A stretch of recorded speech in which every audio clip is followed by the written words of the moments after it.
across the UK, on DAB+, on your smart speaker, on your smart TV, and on your side. This is Talk.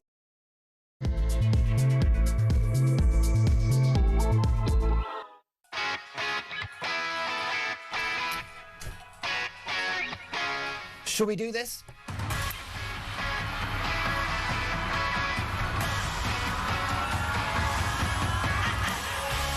Top of the morning, happy Saturday, one and all. It is 2 minutes past 6. This is Talk Breakfast. I'm Mark Dolan, and breaking this morning, King Charles flies into US storm over the Falkland Islands. Is this long disputed and hard fought for British territory in peril? Meanwhile, our Angela Rayner and Andy Burnham teaming up to unseat Sir Keir Starmer. How long has the PM got? America's top diplomats are heading to Pakistan for talks. Is a deal with Iran coming?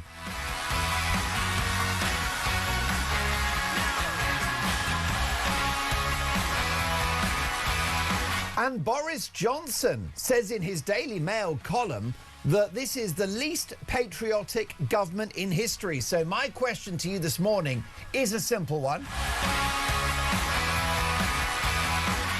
Does Sir Keir Starmer love Britain? My number is 03444991000. Rory's on the phones today.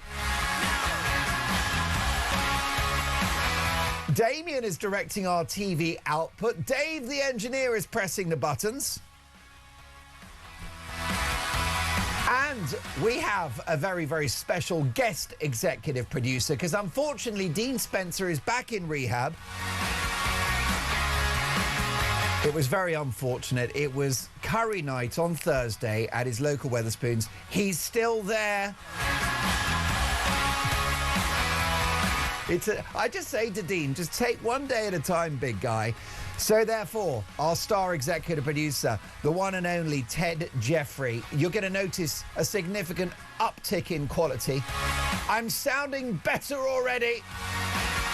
But I can't do it without you. Does Sir Keir Starmer love Britain? 03444991000. He may love Britain. We're not stitching this up. I want to have the conversation because it's the topic of today's Dolan's Dispatch about his policies, the Chagos Island surrender, the tearing up of the special relationship, net zero, open borders. None of these policies strike me as patriotic, but I'm happy to be contradicted. We need this conversation. Because if you've got a prime minister running a country, they have to love that country. Does Keir Starmer love Britain? Text the word talk in your message to 87222. Leave us a voice note. And as the saying goes, let's talk. Now, of course, you can hear us on the radio, DAB+, in-app and online, which Dave the engineer loves because he's old school in every single way. And in fact, Dave the engineer, a bit of a radio legend himself. So we love radio. The DNA of the Talk brand is radio. But this is a TV show now as well. And you can watch Dolan's Dispatch and you can see my amazing guests. And actually, even with a camera, right, look at that. You don't get that on the BBC, do you? What I have to do, though, I've got to chuck the useless papers that I don't actually care about, like the Financial Times. So there you go. If you want the action, if you want to see the show, just head over. Oh, no, oh, my goodness gracious me. This is a disaster. Sorry, if you're listening on the radio, I've broken the camera. It's 5 minutes past 6 on Talk Breakfast. And it's flickering on and off. This is going to be a problem because management have told me off before for chucking stuff at the camera and it's damaged. This kit has got to be worth in the region of £20,000, I would have thought. I've just chucked the Financial Times and the Daily Star at the camera. It's blinking. And what I've been told to do is move cameras. I've broken the equipment here on Talk Breakfast. What I'm going to do at 6 minutes past 6 in the morning is I'm going to apologise to Talk management. I realise this equipment is expensive, it's valuable, they've worked very hard to build a great studio for us, and I'm sorry. Not many people apologise. For a lot of public figures, sorry seems to be the hardest word. Well, I'm sorry. I'm still standing, by the way, and I really regret my egregious actions, which has let me down, let the team down, especially Ted Jeffrey, who's new on the show and trying to make a name for himself. And I'm not helping. So what I'm going to do is commit not to break any more of the equipment. Is it working again? Have they fixed it? Have they rebooted it? This is just a disaster. So there you go. Well, look, what we're going to do, I'm on the naughty step now. We're back. We're back. Oh, my goodness. Thank goodness for that, because if I had to replace that camera, folks, let's just say that I'm paying for it slowly. You see, this is why you need to watch the show. I love having you listening on the radio, but I kind of need you to watch, because this is such a visual explosion. You never know what's going to happen next. Folks, let's get to the front pages. Daily Mail front page. King flies into a US storm over the Falklands. Days before Charles's visit, leaked memo says Trump could axe support for UK sovereignty. The King will fly into a Falklands storm on his state visit to America next week as Charles prepared for his transatlantic trip.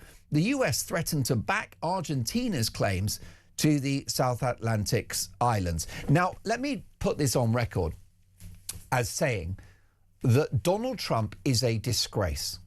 How dare he bring into question the status of the Falkland Islands as British territory? How dare you, Donald Trump? Who do you think you are? You may be the leader of the free world and our #1 political, economic and military ally. And if I were Prime Minister, I would preserve the special relationship. Trump and I would be as thick as thieves, Ted. If I was Prime Minister, Trump and I, it would be the greatest love story out there. But when you love someone, when you've got a friend or a relative that's close to you, sometimes you have to tell them when they're out of order. And I think overall Trump is doing a great job as president. And I think overall he's an enormous ally of this country. But there are two occasions when I've parted company with the orange one.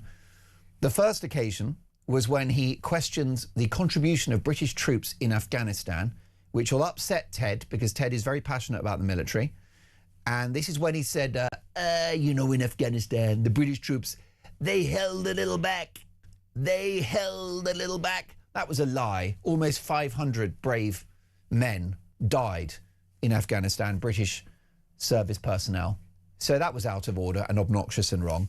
And now for him to threaten the status of the Falkland Islands, when over 250 in the region of British people, British service personnel gave their lives in the Falklands. That was a tough war, by the way.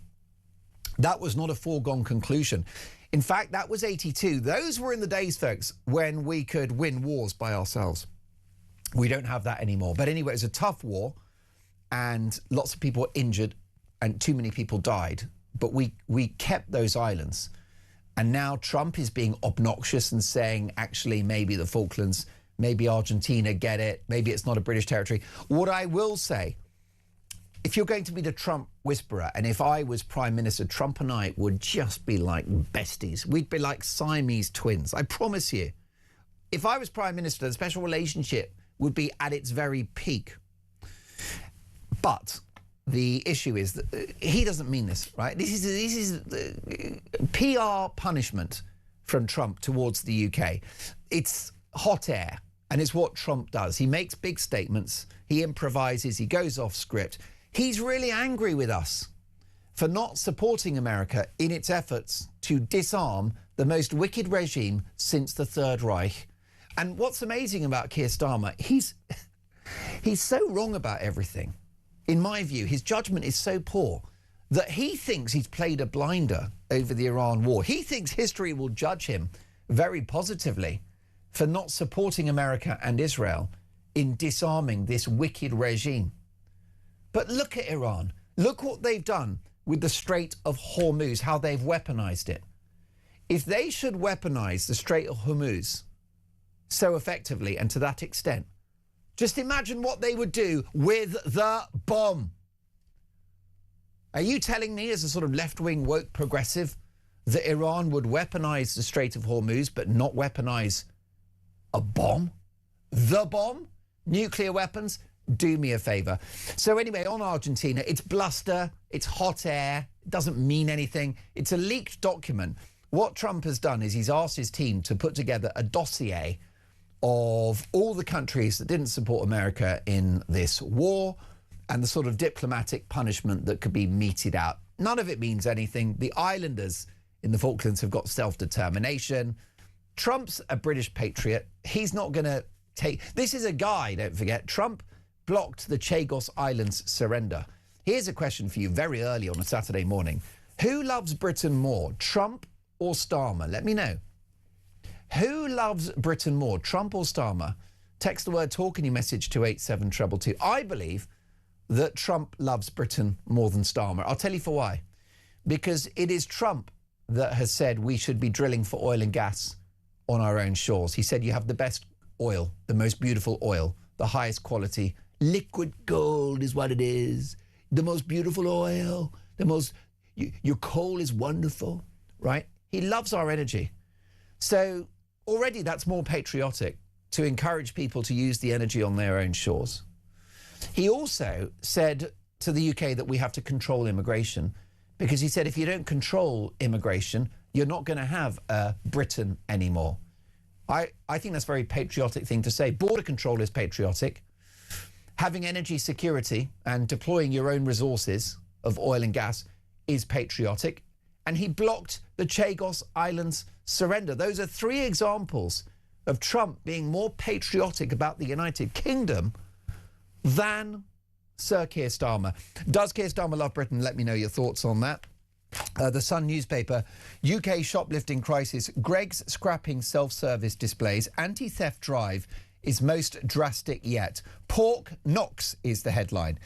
Greggs has axed self-service displays in new Fortress stores in the most drastic anti-shoplifting drive yet seen in the UK.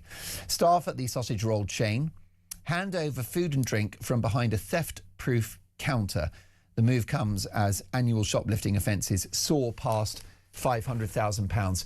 Now, can we sort this out? Shoplifting has got nothing to do with poverty. Because let me assure you, there's a lot more poverty, for example, in Singapore. There's more poverty in the United Arab Emirates.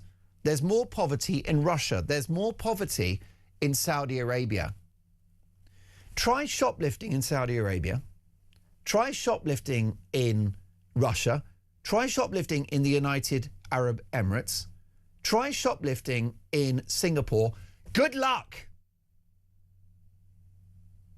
Good luck shoplifting in the Emirates, Singapore, Russia, Saudi Arabia. Countries that have much more poverty, much more inequality than we do. Most of those countries I've listed, Ted Jeffrey, don't have a welfare state. It's grinding poverty.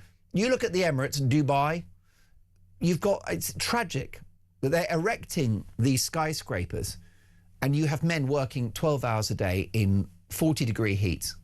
These people, they fall off the scaffolding. Thousands of people die on building sites in the Middle East, and they're not even on the minimum wage. This is grinding poverty. It's borderline slave labour. Those same people, well, they do put a shift in. They don't shoplift. And the reason they don't is because they can't. Because if you shoplift in the United Arab Emirates, Saudi Arabia, Russia or Singapore, all hell will rain upon you. So it's not poverty.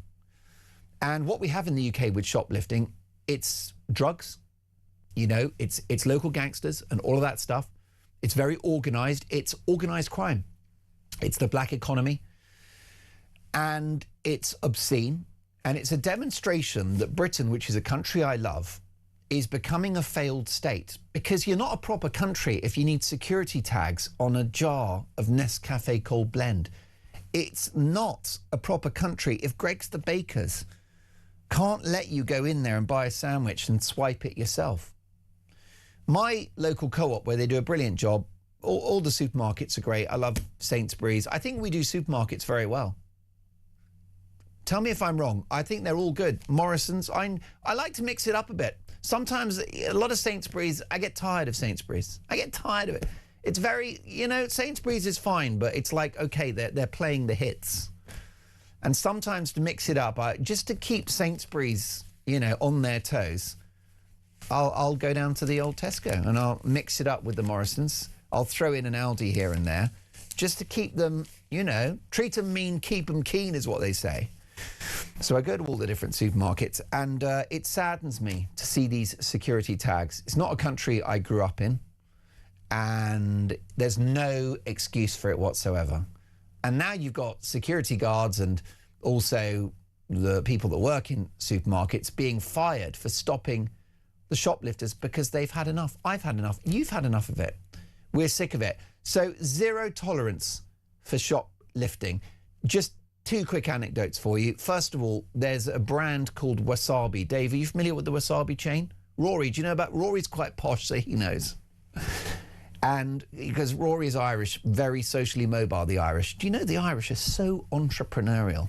They really are, actually. So anyway, Wasabi, it's quite good. It's what they do like these rice dishes, you know, sweet and sour chicken.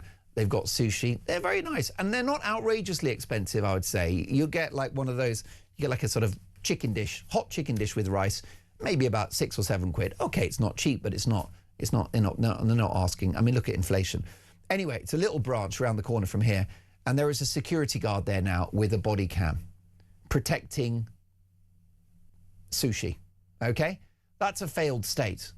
And what is that doing to the business model of this little branch of Wasabi? This guy, he's got to be, I mean, he'll be on about 15, 20 quid an hour. It'll be an agency worker, so you double that. It's probably costing them 50 quid an hour, which for the course of, you know, you do the math, right? 500 quid a day is what it's costing Wasabi. That's how it's eating into their profits. Who's going to pick up the tab for that? It's you and I. They will have to, it's not their fault, Wasabi. They will have to put the cost back onto us. So that's my first anecdote about Broken Britain. The other one, I love a charity shop. Do you like charity shops? I really like charity shops. I think they're fun. It's an adventure. And when you buy something from the charity shop, people are like, oh, I love that tie. Where'd you get it from? You're like, I'm afraid this is exclusive. This belongs to some old geezer that popped his clog 6 months ago. This is a dead man's tie. You won't be getting this in Zara or Primark. So I do enjoy the charity shop. But I've got a local one, and you won't believe this, Dave, but there's a security guard now in the charity shop. I'm not even making this up. You know the woke lefties online, they always go, never happened. Have you seen that, Ted, online? They go, that's another thing that never happened. If you want, I can go and take a picture of this guy. He's a lovely, friendly man. And I said to him, sorry, I don't want to interrupt you. I don't want to interrupt you. You're quite busy, but you're in this charity shop. But are you a security guard? He's like, yeah. He said, you wouldn't believe the crazy stuff that happens in here. So if you've got to a point where you need a security guard with a body cam in a charity shop, it's over, isn't it? It is over. And we need to fix it. Look, let's give you a couple of headlines because I'm very excited about our studio guest before we do that. Daily Telegraph, Falklands tell bully Trump to back off. They're right about that. What a stupid thing Trump has said. Cancer patients face shortage of drugs as prices soar. Times newspaper, PM rebukes Americans over threat to Falklands. And The Guardian, PM pushes back against Trump's Falklands threat. So much more to come. One of the best connected political operators in the country, a man who has advised ministers and prime ministers, live in the studio next.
the position taken from the Cabinet Office was that there was no need to vet Mandelson. He was a member of the House of Lords, he was a Privy Councillor. The risks that attending his appointment were well known and had been made clear to the Prime Minister before appointment. Now, in the end, the FCDO insisted and put its foot down. I understand my predecessor had to be very firm in person. But that was a live debate at the point of announcement, and I think it's important to make that clear.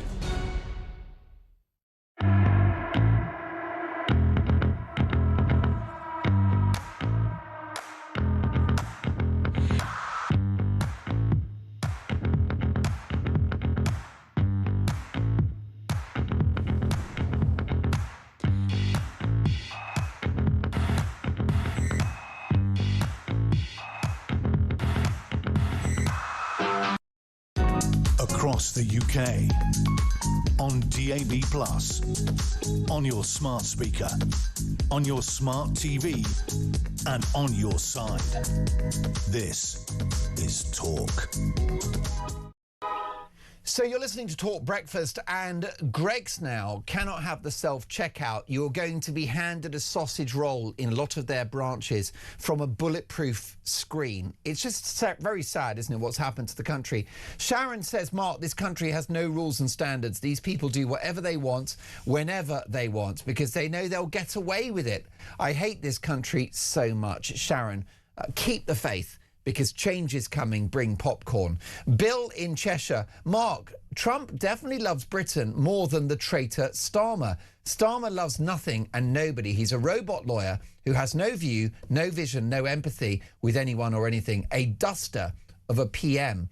Cliff says, morning, Mark. I suspect Trump has realised that there's a lot of oil just off the coast of the Falklands. I think Trump now dislikes Starmer, but still loves the UK and our royals. I'll get to more of your feedback shortly. Live in the studio, the presentation coach, a man that has advised ministers and prime ministers, Graham Davis. Good morning. Good morning, Mark. I'm delighted to be here. Despite my many enemies in the Foreign Office, I've passed through your intensive vetting and been allowed back into the studio. Yes, even though we know you're a wrong 'un. But what happened is that Ted and I forced this one through. Yeah, I basically, because what happened is the management here at talkTV, they said, look, we don't recommend Graham Davis. He's resigned in disgrace on a number of occasions. He's got some very dodgy friends. And Ted and I were like, just effing appoint him. Well, as you know, I do have many friends in low places. And one of them told me once in strict confidence, and I quote, Graham, you would not pass developed vetting even if it was carried out by a team of very short-sighted vets. Oh, my goodness. Well, that is damning. Of course, when I paraphrase, when I say just effing appoint him, of course, that is an expression attributed to number 10 in regard to Peter Mandelson, whose appointment was forced through. I do want to talk about the Falklands. I want to talk about Starmer, Lord Hermer as well. But we haven't had a chance to speak since the Mandelson story broke. What is your hot take on the process by which he was appointed? My hot take is this. This whole situation shows that Starmer is obsessed with process as opposed to getting the right result. And also it shows that, frankly, he doesn't have a team of Praetorian guards around him past whom he can run his more outlying ideas. You get the impression that he should really have phoned people up many, many months ago and said, look, I'm thinking actually of bringing Peter Mandelson back in. What do you think of that? And you'd think that he'd have enough influential and intelligent people that he could run that past, and they'd say, what on earth are you thinking? Yeah. And there was no one who did that. Why do you think that the governing party of this country are so starstruck by Peter Mandelson? How has he held such sway over the party for decades? It's almost as if he has believed his personal branding as the Prince of Darkness, and somehow everyone else has believed it as well over a very long period of time. So there's a degree of mythology about it, you think? A self-fulfilling mythology. He does apparently have a certain amount of personal charm. He can pour exactly the right chemicals inside people's ears under circumstances of stress, and like Iago in Othello.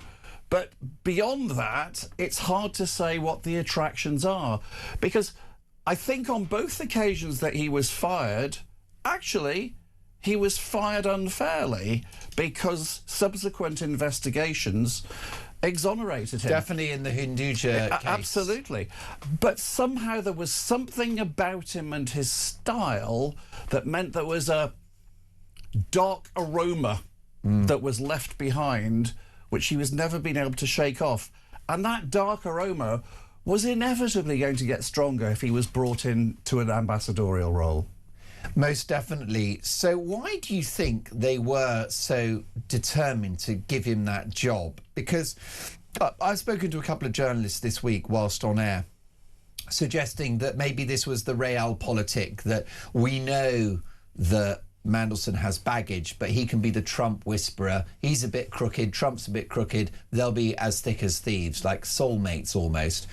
So that was one suggestion, that it was an ultra pragmatic, if unethical, appointment. But I've also spoken to a journalist that said, no, that's not true at all. That's the narrative that's being peddled. What a journalist I spoke to said is that Mandelson knows where the bodies are buried, and he's owed big time by the Prime Minister, by McSweeney and others. I find that second hypothesis a little far-fetched. The only way in which Mandelson would know where the bodies were buried if he had done the burying. And frankly, I don't think that Starmer has many faults. Many faults we could spend 3 hours talking about. But I think being beholden to Mandelson in some way, or the party being beholden to him in some way, just doesn't wash. And let's face it, if there are bodies that are buried ready to erupt into the atmosphere, they're more likely to now that Mandelson has been dumped big time. As someone that has advised prime ministers and ministers on political presentation, what's your appraisal of Starmer's handling of this crisis? The handling really went badly wrong when he gave up his obsessive desire to use process as a shield and turned it into a sword that was aimed at his own guts. And he did that the moment that he seemed to, in a petulant, perhaps almost loss of temper, sacked Ollie Robbins on the spot. Where was the due process then? And I think that colleagues realised that this idea of process being a supreme shield for him really was a very fragile shield. And really, once they looked behind it, they realised that perhaps there isn't much behind it. So Mr. Rules cannot then ride roughshod over the rules and protect his brand. It is interesting the way that not only Starmer himself, but the whole regime has been process rather than fairness led. We have Bridget Phillipson, who of course has been looking for a process to try and find guidance for single-sex spaces for a year. We have David Lammy looking for a process to streamline court proceedings that's more about process than fairness for victims and for defendants. Starmer himself looking to make sure that the Chagos deal was going to be much more beholden to the process of international law rather than fairness for the British people and for Chagosian exiles.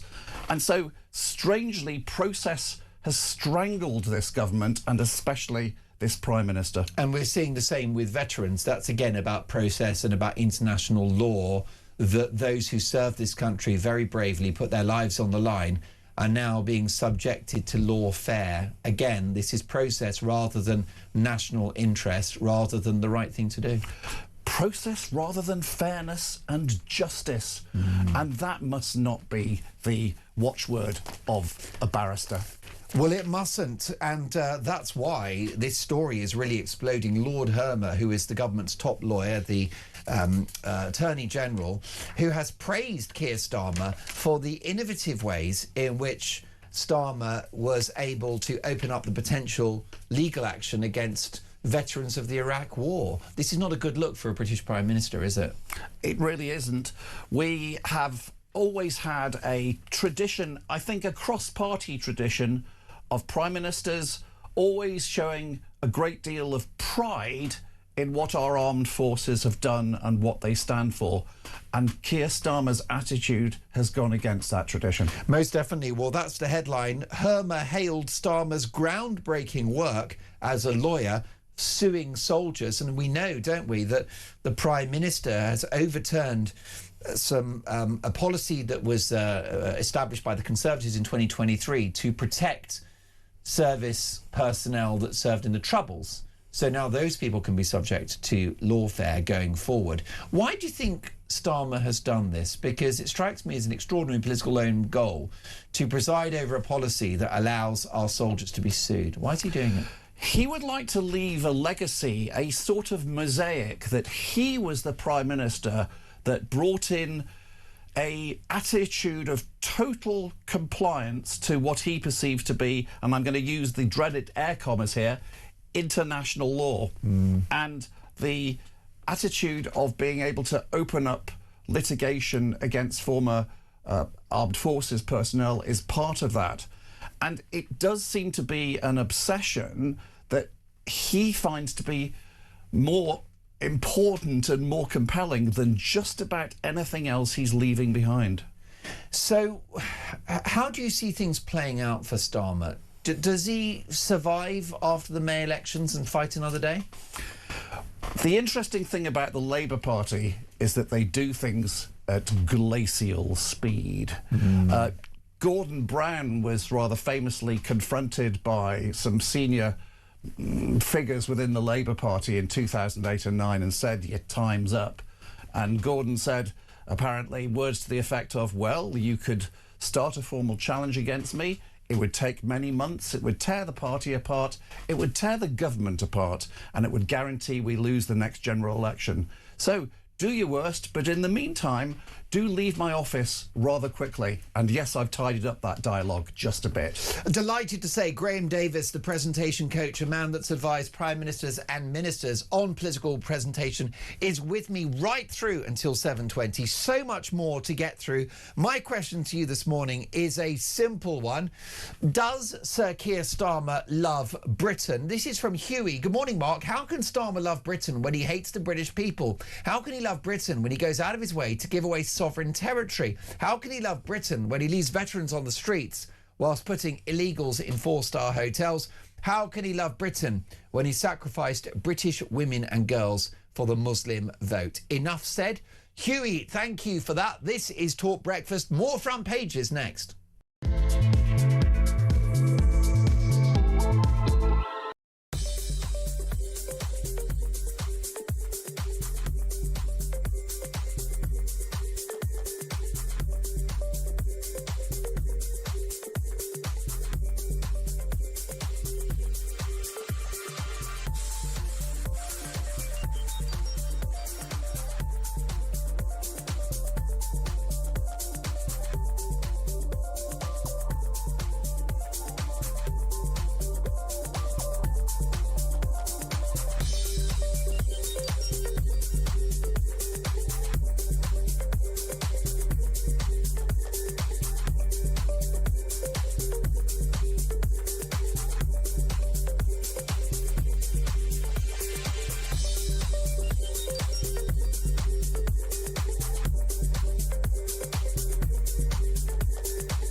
across the UK.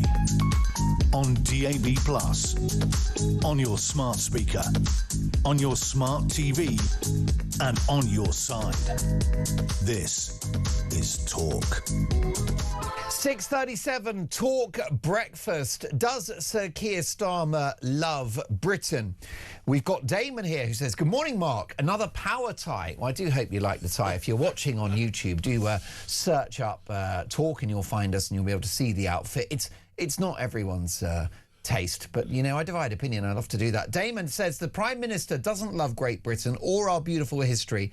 He'll do anything to completely change the face of Britain. Myself and others have done our duty, defended our country, but why, when others want to destroy it, what is the point? I don't think any politicians value British history and our once beautiful country. Well, that's the point, isn't it, Graham Davis, presentation coach? We need leaders that govern in the national interest and that are patriotic and do love the country. The interesting thing is, especially in looking in the light of the last week's events, in this country, serial incompetence has never been a resignation offence for a minister or a prime minister. It's true. And now Keir Starmer has joined an elite club which included Michael Foot, Ed Miliband and Jeremy Corbyn already, a club of Labour leaders who are now assets to the Conservative Party. Wow, that's a damning verdict. Let's take a voice note, if we can, David, from Sean on Sir Keir Starmer. Morning, Mark. Sean from Grimsby here. Keir Starmer hates Britain. He hates the native Brits, especially the English. He hates our armed forces, along with Lord Hamer, and he hates our history. He thinks we're just vile colonisers. Keir Starmer should be charged with treason and locked up in the Tower permanently, or put in stocks so we can throw rotten vegetables at him like we did years ago. Great show, Mark. Sean, thank you. Keep those voice notes coming. Ted, do you like voice notes? Ted loves a voice note. So what you do, I don't really understand because I'm middle-aged, but what you do is you call the number 03444991000, and then I think, what, is there a beep? Do you just wait for a beep? Is that what happens? It just comes through. It works. You see, I told you I don't understand these things. It's something called the WhatsApp, and if you're familiar with that, anyway, it's what the teenage. It's not a drug. The WhatsApp is not a drug. It's on your phone. Anyway, the bottom line is we love the voice notes, and the issue we got, Graham Davis. This morning's question, does Sir Keir Starmer love Britain? Now, Sir Keir Starmer, if he were sat here today, would say, I absolutely love this country. I'm an enormous patriot, and my whole life has been in service to this country as a lawyer and now as a politician. Keir Starmer could argue that he'd be making a lot more money in industry, in business or in law if he wasn't Prime Minister, that he's doing this because he really loves the place. The problem he's got, even if he does love Britain, the perception of the Prime Minister is that he's working against the interests of the people, and that's a problem, isn't it? There's also a perception of him that he would respond to by saying, it beggars belief that people should believe that of me. The problem for him presentationally with what you describe is that when he presses the button on the side of his head where he's trying to generate outrage, it never comes across as authentic. On the internet, there are about 200-300 Keir Starmer AI impersonators, and the difference between him and the AI impersonators is that the AI is less artificial and more intelligent. What are the problems with Sir Keir Starmer? He can't be a stupid man. He was the country's top lawyer, Director of Public Prosecutions. So he's had a long career in law, and he's become Prime Minister. So where's he going wrong? His problem with his thought processes is this, and I do have a little bit of insight, having been a criminal barrister for 12 years myself.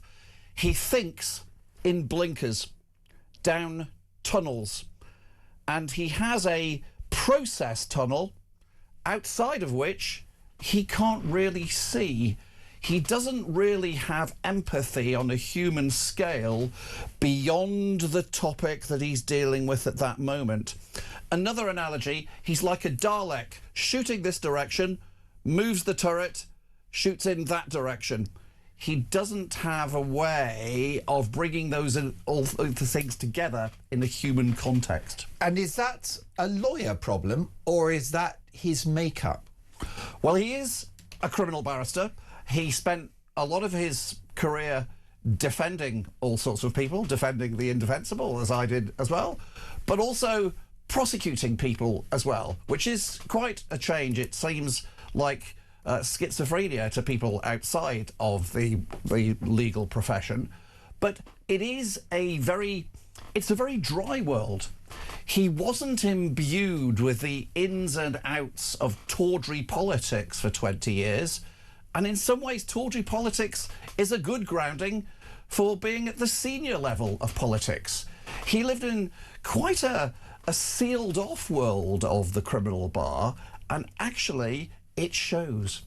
Well, it's interesting, isn't it? Because just a few weeks ago in the Sunday Times, insiders at Number 10 revealed what they thought of their boss. And can I read it to you in my audience? You might find it quite interesting. Cabinet ministers and Number 10 advisors strained for loyalty towards the Prime Minister. It proved too difficult for some to stay loyal to him. He is, said one influential aide, the least intellectually curious person I've ever met. Another said he can only... Let's just get rid of that. He can only prepare by reading briefing books for hours on end, which ties in with your tunnel vision. He doesn't brainstorm. He has no fixed views on anything. There's no clarity because there's no belief. There's no belief because there's no understanding. There's no understanding because there's no curiosity. A senior civil servant who's worked with him said he's not a compassionate man. Back to your empathy. He's careless about people around him. It's just not warm. He just doesn't think very hard about other people. And last but not least, another close advisor said, I don't think he has a theory of power. I don't think he's ever sat down and read any history or has any idea of how power works. I just don't think he would be attracted to the kind of historical figures who got stuff done. I can quantify that lack of empathy and its consequences. Over his 2 years as Prime Minister, he has lost 5 directors of communications, 5 policy heads, 3 cabinet secretaries, and 2 chiefs of staff. I think it was Lady Bracknell who once said that to lose 1 team member is unfortunate, to lose 2 might be seen as careless, but to lose 15 and one has a serious BO problem or one is a one-man bubonic plague outbreak, that is the effect he has on his team. He drives them away. So what I want to know from you is what's going to happen. The May elections will be apocalyptic, I suspect, for the government, which, by the way, is unfortunate because local elections should be fought on potholes and bin collections, but they won't be, will they? They really should be fought on potholes and bin collections, but they've never been, really. Strangely enough, local elections are possibly even more sensitive to the ups and downs of national opinion polls and national opinion sometimes than general elections, because of course with local elections the identity, the exact name of the candidate in your ward possibly isn't particularly registered, and so they are sensitive, I believe, to the current perception of a Labour disaster. And they always happen mid-term, which is why it's an Yes. opportunity to punish the governing party. Indeed so.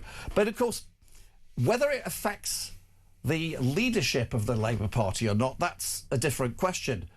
I'm not sure that a move will go against him when there is still so many question marks about all the potential replacements. This is, we can agree, the genius of the Conservative Party, which is a party that you've worked very closely with over many years, that for their sins, by God, they know how to dispose of an unpopular leader. The Conservative Party has a supreme talent for instant decapitation, and that, in many ways, could save it in the future. It has saved them in the past, hasn't it? It has saved them in the past. When it was time to get rid of Johnson, despite the rules, he went. And ditto in relation to Truss. It wasn't appropriate for Rishi Sunak, but who knows what might happen with the current leader? Well, I think if you look at Liz Truss, obviously it was a catastrophic 44 days in power. I would argue she tried to do the right thing. The problem was the execution, and I suspect stitched up slightly by the blob. But Rishi Sunak comes in, steadies the ship, and actually drastically improved the fortunes of the country in a short 18 months. By the time we went to the polls, UK inflation was at 2%, which is bang on target, and we had the highest growth in the G7. It wasn't shoddy. He was a supreme managing director, and if only he'd had, instead of 18 months, 3 years to steady the ship, things would have been very different. And of course, another example of Tory decapitation, although I greatly admired her, Mrs. Thatcher in 1990, again defenestrated by her own party, the most successful leader in their history electorally. They get rid of her in 90, which was brutal, but they win the election again in 92. Yes, and the interesting thing... Against the odds. Very much against the odds. John Major, of course, was a son of Thatcher, and in no way disavowed anything that she'd done, but he was a more acceptable face of the new conservatism in the last decade of the 20th century. Does Keir Starmer love Britain? That is today's question. Next up, are we about to lose the Falklands? 6:48, this is Talk Breakfast.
A position taken from the Cabinet Office was that there was no need to vet Mandelson. He was a member of the House of Lords, he was a Privy Councillor.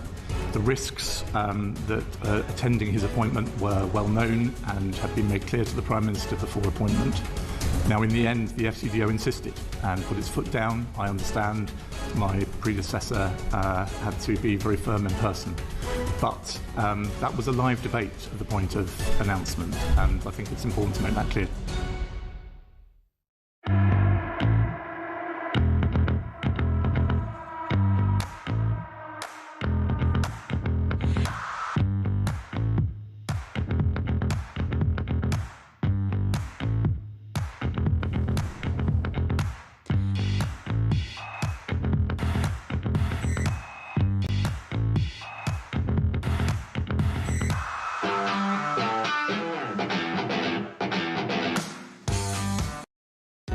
Across the UK, on DAB+, on your smart speaker, on your smart TV, and on your side. This is Talk. Does Sir Keir Starmer love Britain? Well, Eugenie thinks that Trump loves Britain more than Starmer. Take a listen. Good morning, Mark. Super show, as always. It's Eugenie from Bexhill-on-Sea. Thank you, Eugenie. I know that Trump loves the UK more than Starmer because Trump has always got our best interests at heart. He wants us to succeed, whereas Starmer wants us to fail and has got an agenda, whereas Trump just genuinely wants the UK to succeed. Great show, Mark. Thank you, Eugenie. Really appreciate your kind words. Now, Graham Davies, you definitely need, if you're going to be a successful leader, to have a perception that you are a patriot, that you love this country. So if you look at a few figures from our history, Winston Churchill, the best example, Margaret Thatcher, and I would argue Tony Blair could all have been characterised as British patriots. It was Blair, after all, that ran the country in the period of cool Britannia.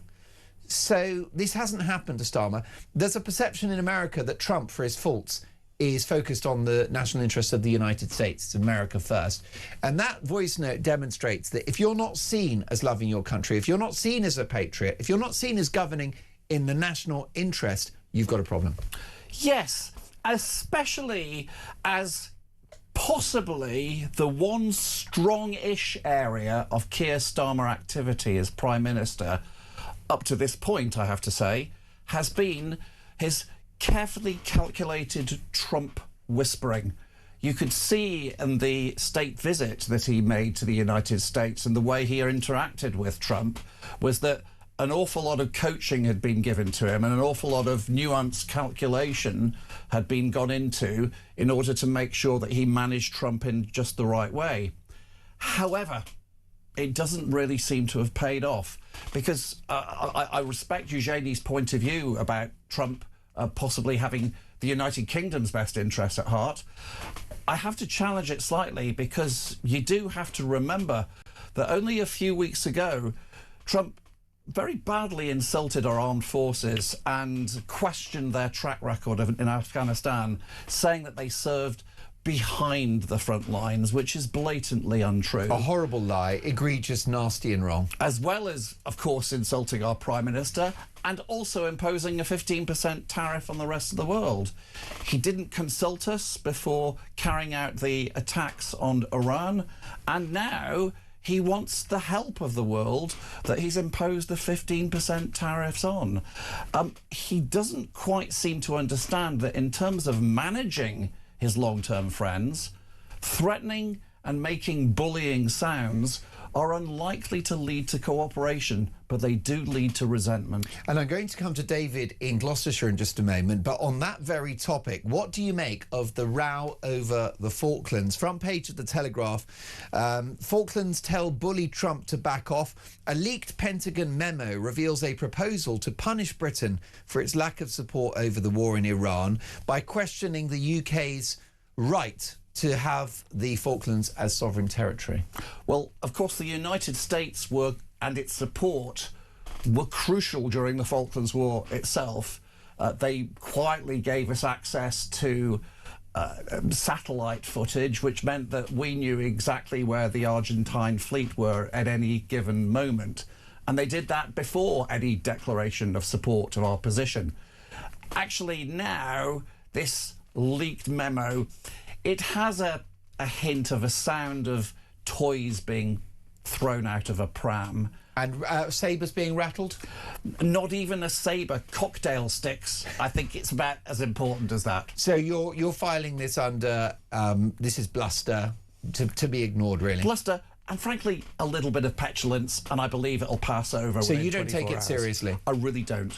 Well, that's good to hear. David is in Gloucestershire. Good morning, David. You are in the company of Graham Davies, a man that's advised prime ministers and ministers on political presentation. How are you this morning, David?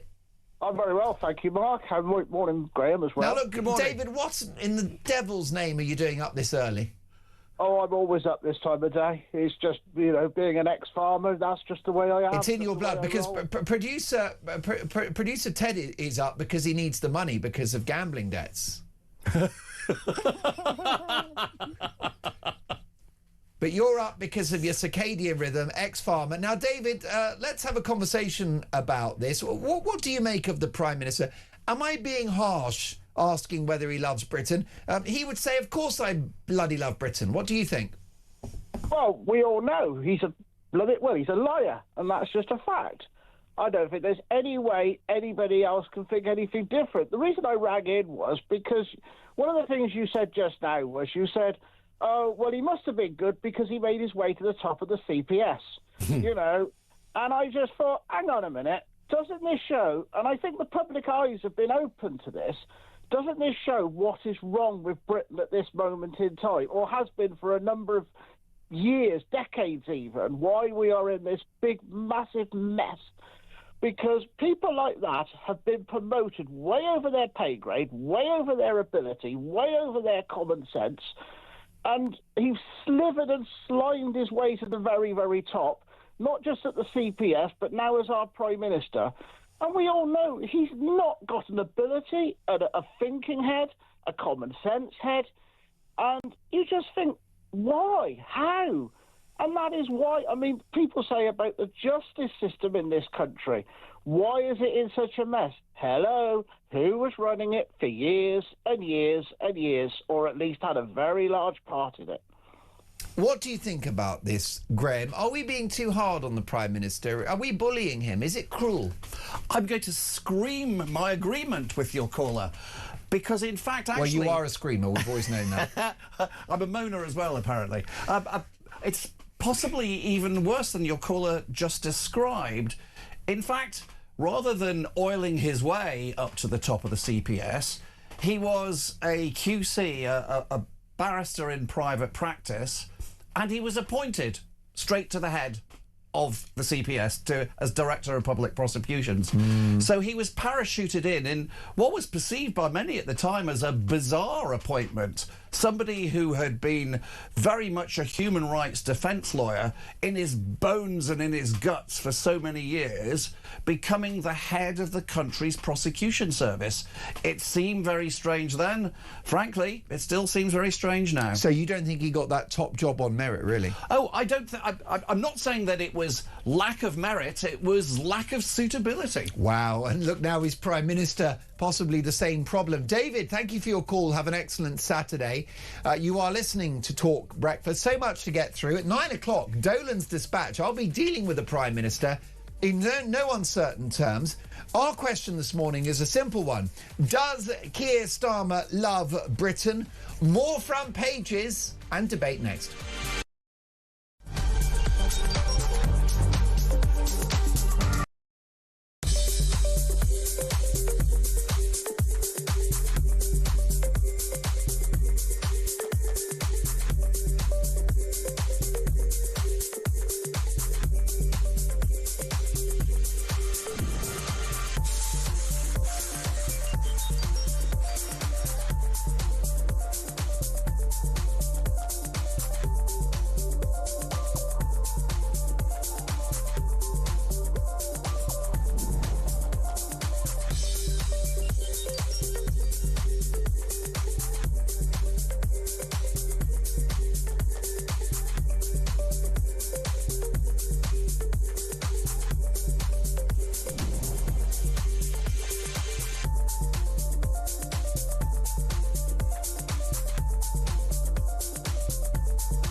across the UK. On DAB+, on your smart speaker, on your smart TV, and on your side. This is Talk.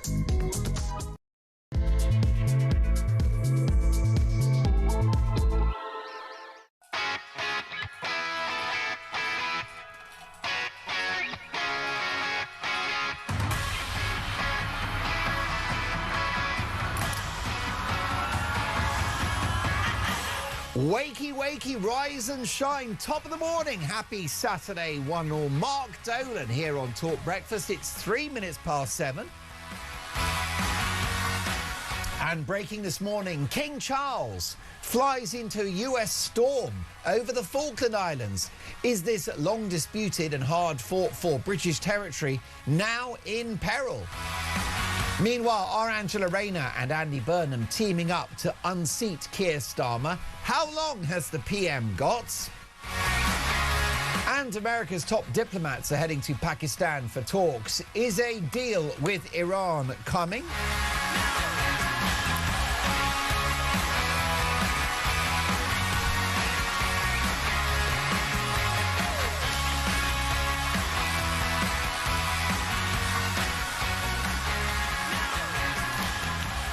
Meanwhile, the country's top lawyer, Lord Hermer, hailed Keir Starmer's groundbreaking work suing soldiers. So when it comes to lawfare against our veterans, the Chagos Islands giveaway, digital ID, running the economy into the ground, flinging open our borders, scrapping Rwanda, my question to you is a simple one this morning. Does Keir Starmer love Britain?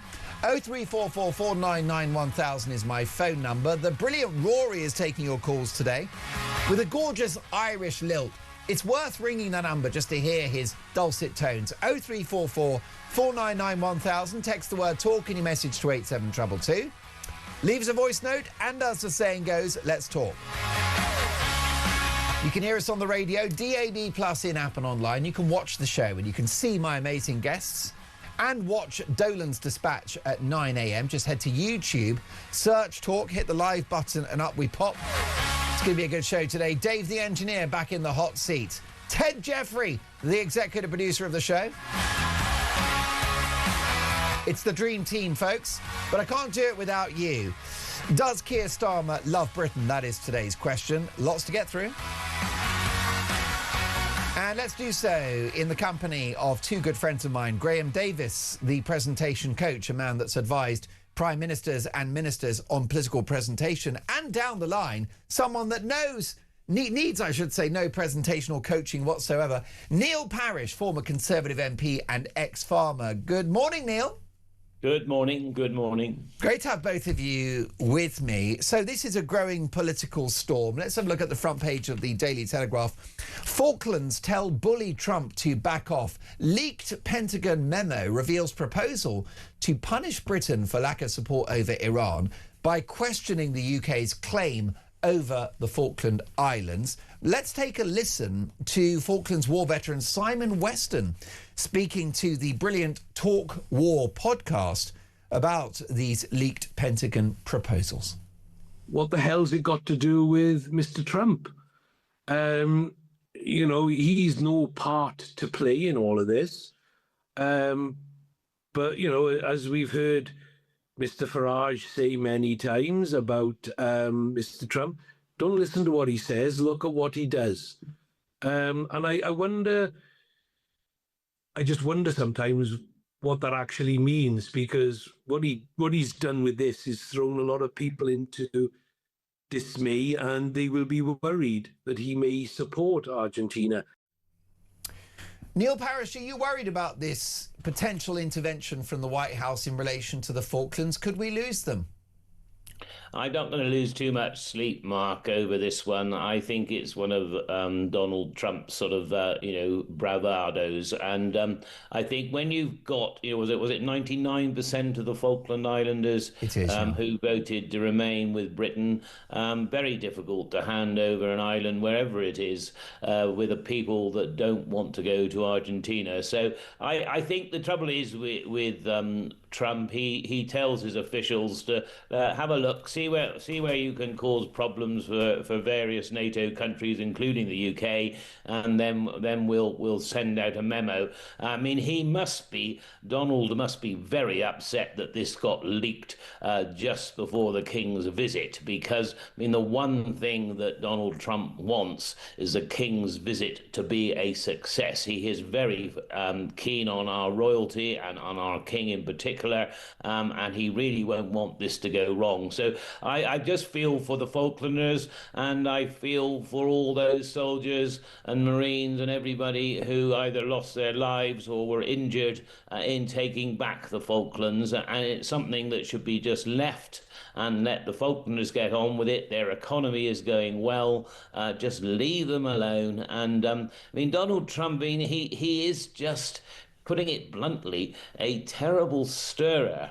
And he stirs everything up. He can't leave anything settled. And dare I say it, he's sometimes like a child. If he doesn't get his own way, he throws his rattles out the pram.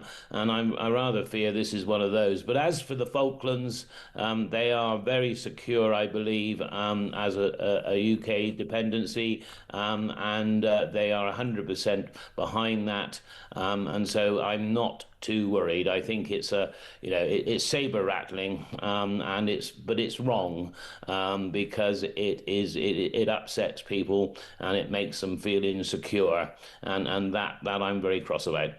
What do you think about this, Graham Davis, this threat over the status of the Falkland Islands on the part of the White House? Is this policy or PR? I have a slightly less charitable interpretation than Neil. He thinks that perhaps it was an accidental leak. It has the mark to me of a deliberate leak, just to have an opportunity of a little bit of petty spite. I think he likes to feel that he would like to keep the United Kingdom and its government as off balance as possible at all times, even in or especially in the build-up to a royal visit. So it's always him that sets the agenda, and other people have to react to it, even if that agenda does seem a petty and bullying one. Is Donald Trump, Neil Parish, entitled to be annoyed with the United Kingdom? I think he's entitled to be annoyed with the initial response of Keir Starmer re the bases, but otherwise I think his war, unfortunately for Donald Trump, his war against Iran has not gone as smoothly as he thought it was going to, and I rather think he's looking for people to blame for that, and that I think you'll find that he will back off very quickly, and I think we've just got to live through this period of time. He cannot sort of decide to take over countries and allow other countries to take other parts over. I mean, look at all the fuss, quite rightly, over Greenland, and then he backs away. He wanted to actually take that over himself. He referred to it as Iceland several times rather than Greenland. All of this would be funny, amusing, if it wasn't so serious for all those involved. So I think let's just keep going. I think we are where we are, as the expression goes. I think that I only wish that Donald Trump would actually treat his enemies like he treats his friends, and you may think, well, what am I talking about? But I mean, if only he would stand up to Putin and people like he seems to stand up to his NATO allies because they didn't quite give him enough help, I would be a lot happier with him. He seems to have lost, I'll be blunt this morning, I think he's lost the plot slightly, more than slightly, and I think, he's got to remember that at the end of the day, yes, I am very pro-American, and I think they've helped us through our wars, and they help us now, and if we were attacked by the Russians, we would need American help. So don't get me wrong, I am very pro-American, but I am not pro this business where Trump just seems to want to destroy his friends as well as his enemies. For his own prestige? I'm not even sure the American people really want him to to have a particular go at Britain or France or Spain. I mean, all of these countries, don't forget, are well represented. The populations of the United States are well represented by Brits, by Spanish of descent. I mean, this is all crazy stuff, and I think let's sleep tight, and we will outlive Donald Trump's presidency, and all will be well. Graham Davis, you've advised many power brokers in your career as the presentation coach. What would your advice to the King be as he arrives in the United States amid this political storm and in the course of a low point for the special relationship? Well, this is why senior members of the royal family have always been paid the big bucks.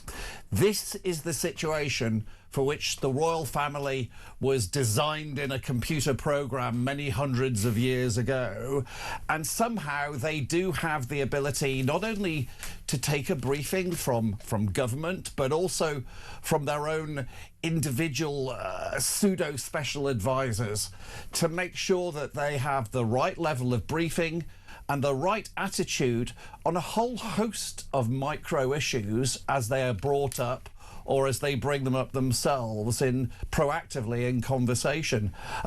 I would suggest that Prince Charles really sweats the briefing details as much as possible, and ditto with Camilla as well. Does the appropriate rehearsal and practice sessions and focuses on a platinum level of professionalism, because that is what the royal family have always been good at. Another big story, gentlemen. This is in the Mail newspaper. How Labour is secretly moving hundreds of migrants into picturesque villages.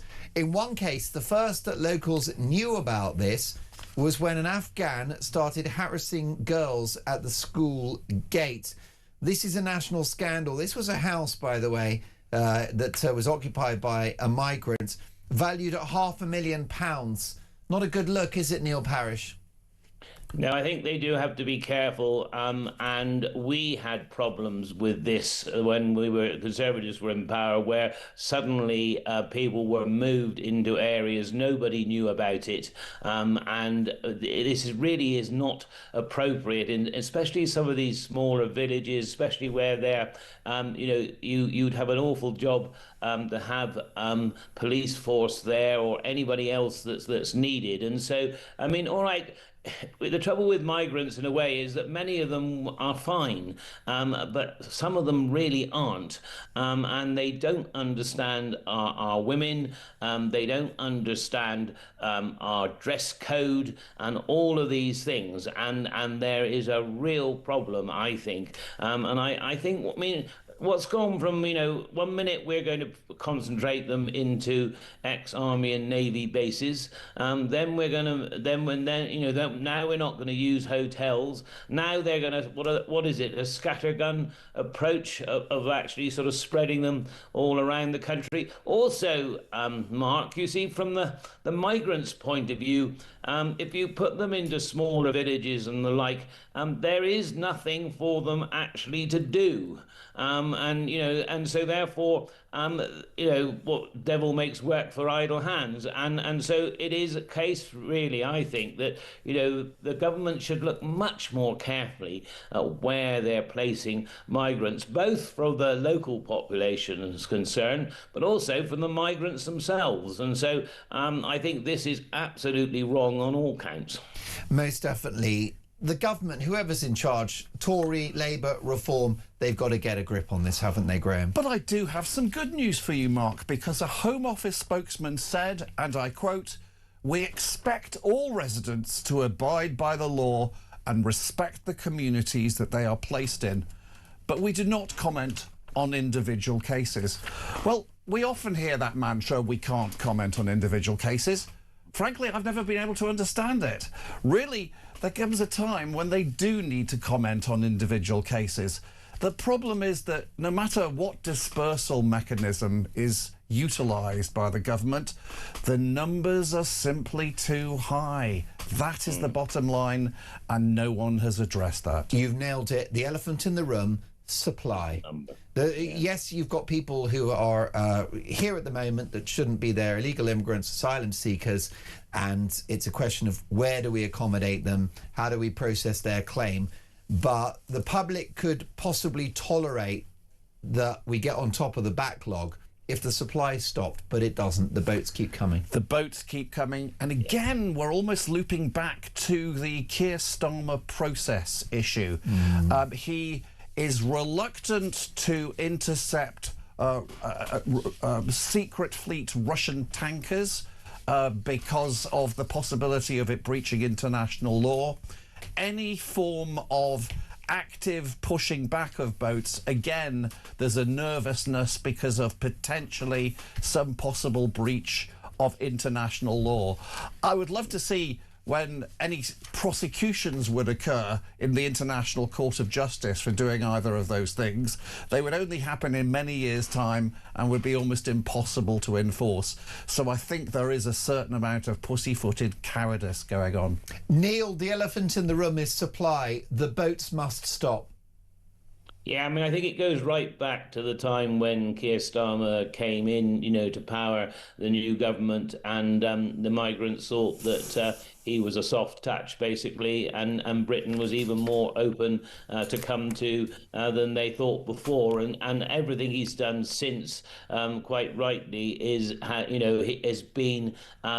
not rightly, he's used the law, and he's so terrified of the law, I suppose, because he's a lawyer himself, that he doesn't go on and do things as politicians should, take action, and to be blunt about it, worry about the law afterwards, because the law is not always right. It also takes a very long time, and actually people want action, don't they? They don't want talk, you see, and we've had it from previous governments and this government, and it's all very easy to talk about numbers and talk it down. And also the other thing is, of course, we've got this sort of political correctness as well, so we can't really talk about who the individuals are. We can't talk about the cultural differences and the cultural attitudes which are the problem with some migrants, and that's what we need to talk about. That's what people, if you've got a daughter or a granddaughter, you do not want them molested.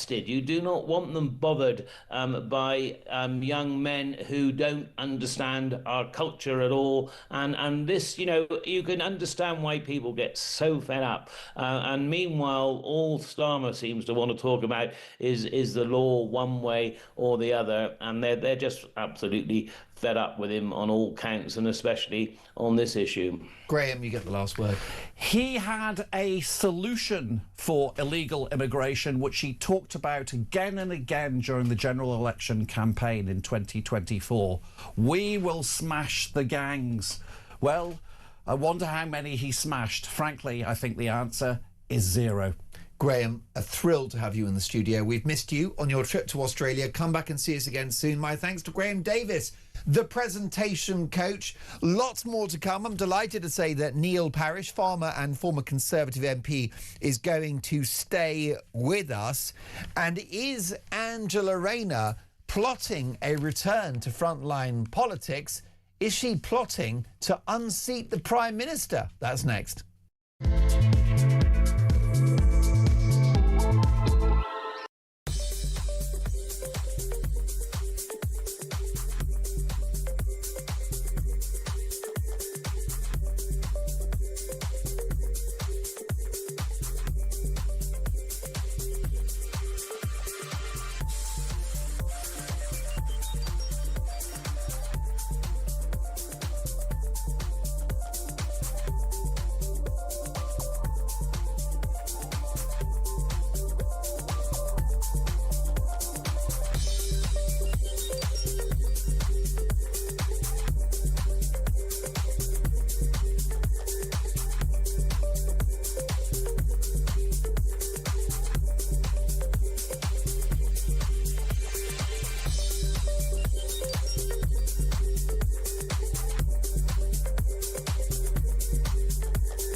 position taken from the Cabinet Office was that there was no need to vet Mandelson. He was a member of the House of Lords. He was a Privy Councillor. The risks that attending his appointment were well known and had been made clear to the Prime Minister before appointment. Now, in the end, the FCDO insisted and put its foot down. I understand my predecessor had to be very firm in person. But that was a live debate at the point of announcement, and I think it's important to make that clear.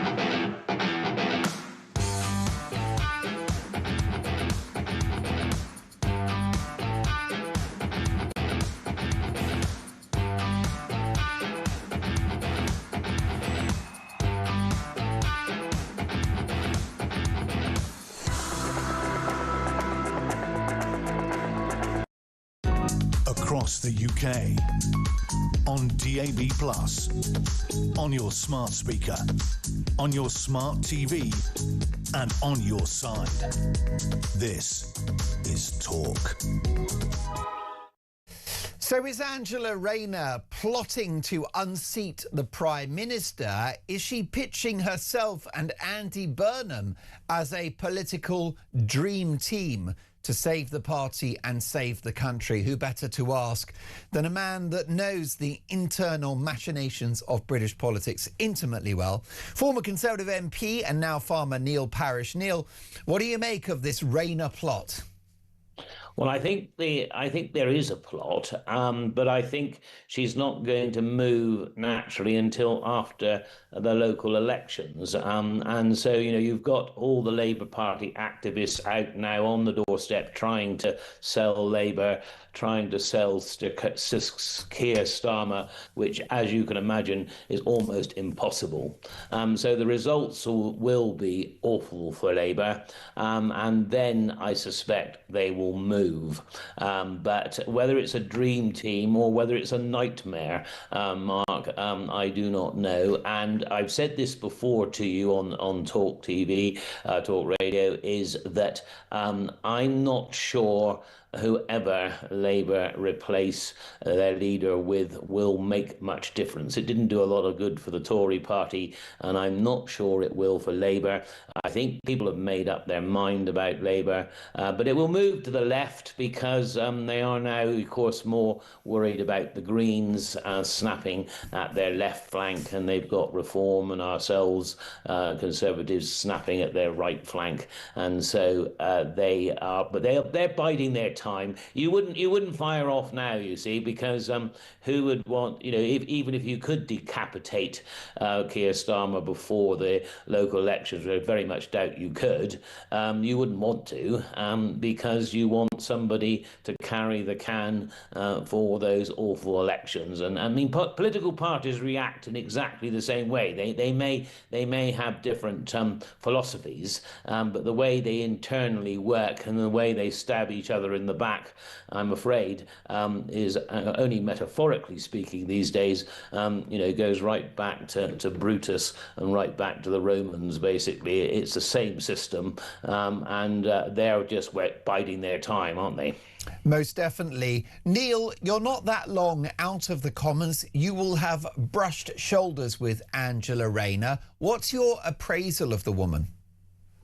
She is just very, can I put it blunt, very mouthy, basically. And she's not always wrong in what she says. The trouble is, very often the way she says it, you just want to sort of disagree with it, just for the sake of it in some ways. I think she's seen as a sort of serious operator amongst Labour and Labour MPs.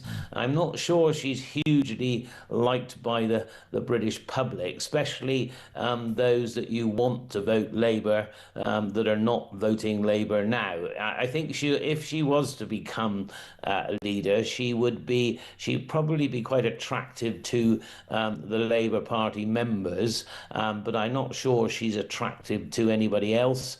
I think she is very abrasive. Whether that would be altogether bad because Starmer's been, so cautious and careful and doesn't really stand for anything, and then becomes very vicious when cornered, like he has over this Ollie Robbins and everything before, just fire somebody and chuck them under the bus and keep going. So she could be, in that respect, better, but I just don't. I mean, I couldn't really take to her. I don't suppose I ever really disliked her that much, but like I said, the trouble is, in the House of Commons, certainly you were inclined not to listen to her. That was the trouble. How might she perform as Prime Minister? Would it be an improvement on the incumbent, Neil? Yeah, I think marginal, I think, would be my answer, Mark. It could even be worse. And like I said, I think it would be going from the sublime to the ridiculous, really. You would have had one Prime Minister who is so damn cautious because they're worried about every legal minutiae, and then you turn around and have Angela Rayner, who probably sort of jumped straight into the deep end and mouth off about something. She might be right, she might be wrong, and it will be, it would be entertaining if nothing else. And you see, unfortunately, Mark, we have quite a few more years potentially of a Labour government, and so what this country needs, both from the cost of living and everything else that's going on, is a decent leadership, isn't it? Or a decent Prime Minister, and somebody's actually going to do something for the country. And I rather fear she's not going to do that. An important front page of the Sun newspaper today, Neil. UK shoplifting crisis. Greggs the bakers scrapping self-service displays. Anti-theft drive is the most drastic yet. The headline, Pork Knocks. Greggs have axed self-service displays in new Fortress stores in the most drastic anti-shoplifting drive yet seen in the UK. Staff at the sausage roll chain hand over food and drink from behind a theft-proof counter. The move comes as annual shoplifting offences soar past 500,000. Neil, if that's not an example of broken Britain, I don't know what is. Yeah, it really is. And I really have so much sympathy for those shop assistants and those people actually serving the public. We have got to come to grips with this. I mean, whether it's a case of having many more community police officers and actually being able to get them into those shops, I mean, something has got to happen. I mean, it was getting worse under us, under the Tory government. It's got worse under the Labour government. It just seems to be now part of society has decided, well, we're struggling. Some of them may not even be struggling. They have just decided that they can steal and they can do it with impunity, basically. And it's very difficult to get anybody there to prove what happened. If the shop assistants and the shopkeepers try to stop the individuals, they could be carrying knives. They'll certainly get abuse. And so where do they go? I mean, these companies must be losing millions, especially Greggs and others. And it's just horrendous when, I mean, I don't know about you think, Mark, but we've always considered ourselves a relatively polite race, haven't we? Yep. We queue usually, they always laugh about only the Brits can queue properly, and we are actually pretty good to each other on the whole. And yes, you get exceptions in every class and every walk of life, don't get me wrong, but to see this sort of breaking down now, I mean, I wouldn't like to run a shop. I really wouldn't. And of course the trouble is, if you did try to take any of your own action against shoplifters, then you would land up being in the wrong for using, perhaps too much force or whatever. And I just think the shopkeepers and shop assistants and the big companies, retailers are facing an impossible situation. But there will have to be a presence of the law in some shape or form. There's got to be, or are they going to act on camera evidence? Let's face it, we've got more cameras looking at us now than we ever have in our lifetimes. But you see, you do need to follow up on that evidence. You do need to have real police work and time to do it.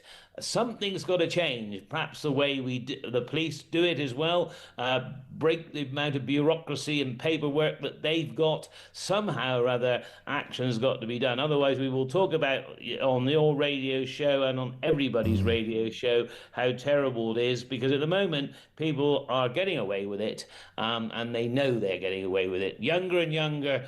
I always remember a few years ago, very young kids were coming into a shop, stealing clothes and taking them out to older children and adults out in the street, because they knew that the perpetrators knew that those younger kids could not face the law in the way the older ones would do. And it was only when the shopkeeper slammed the door shut, the police arrived, that they actually on that occasion did something about it. But I mean, that was years gone by, and it's just got worse and worse ever since. And yeah, it's something we have to tackle. Politics aside, the public are fed up with it, and the shopkeepers, I mean, goodness knows how much it costs Greggs or anybody else, and how much they lose a year. It must be horrendous. Most definitely. Let's take a voice note on this issue from Kate. Good morning, Mark. Kate from the Wirral, out with the doggies. Glorious sunrise this morning. Regarding the security guards and the cost, I actually would like to put the other side to this argument. I actually think it's a demonstration of us pushing back and us saying we will not accept this anymore. And regarding the cost, surely you could argue that the cost would be offset against the amount of products that are no longer being stolen. The cost of shoplifting to these smaller establishments, I'm probably guessing, is more than £20 an hour. Just thought I would put the opposite side of the argument. I don't see the security guard as a bad thing. Thank you for that, Kate. Briefly, Neil, with the clock against us, your reaction to Kate's comments there?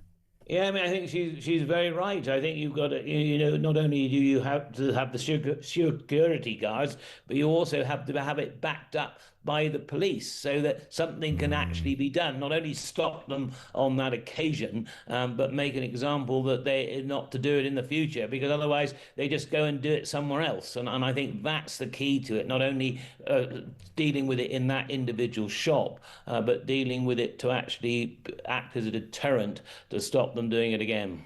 Most definitely. Neil, we always love having you on the show. Thank you so much for your time. I'm sure you're off to look after the cattle now. We'll catch up soon. Neil Parish, farmer and former Conservative MP. Are we about to lose the Falkland Islands? That's next.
across the UK.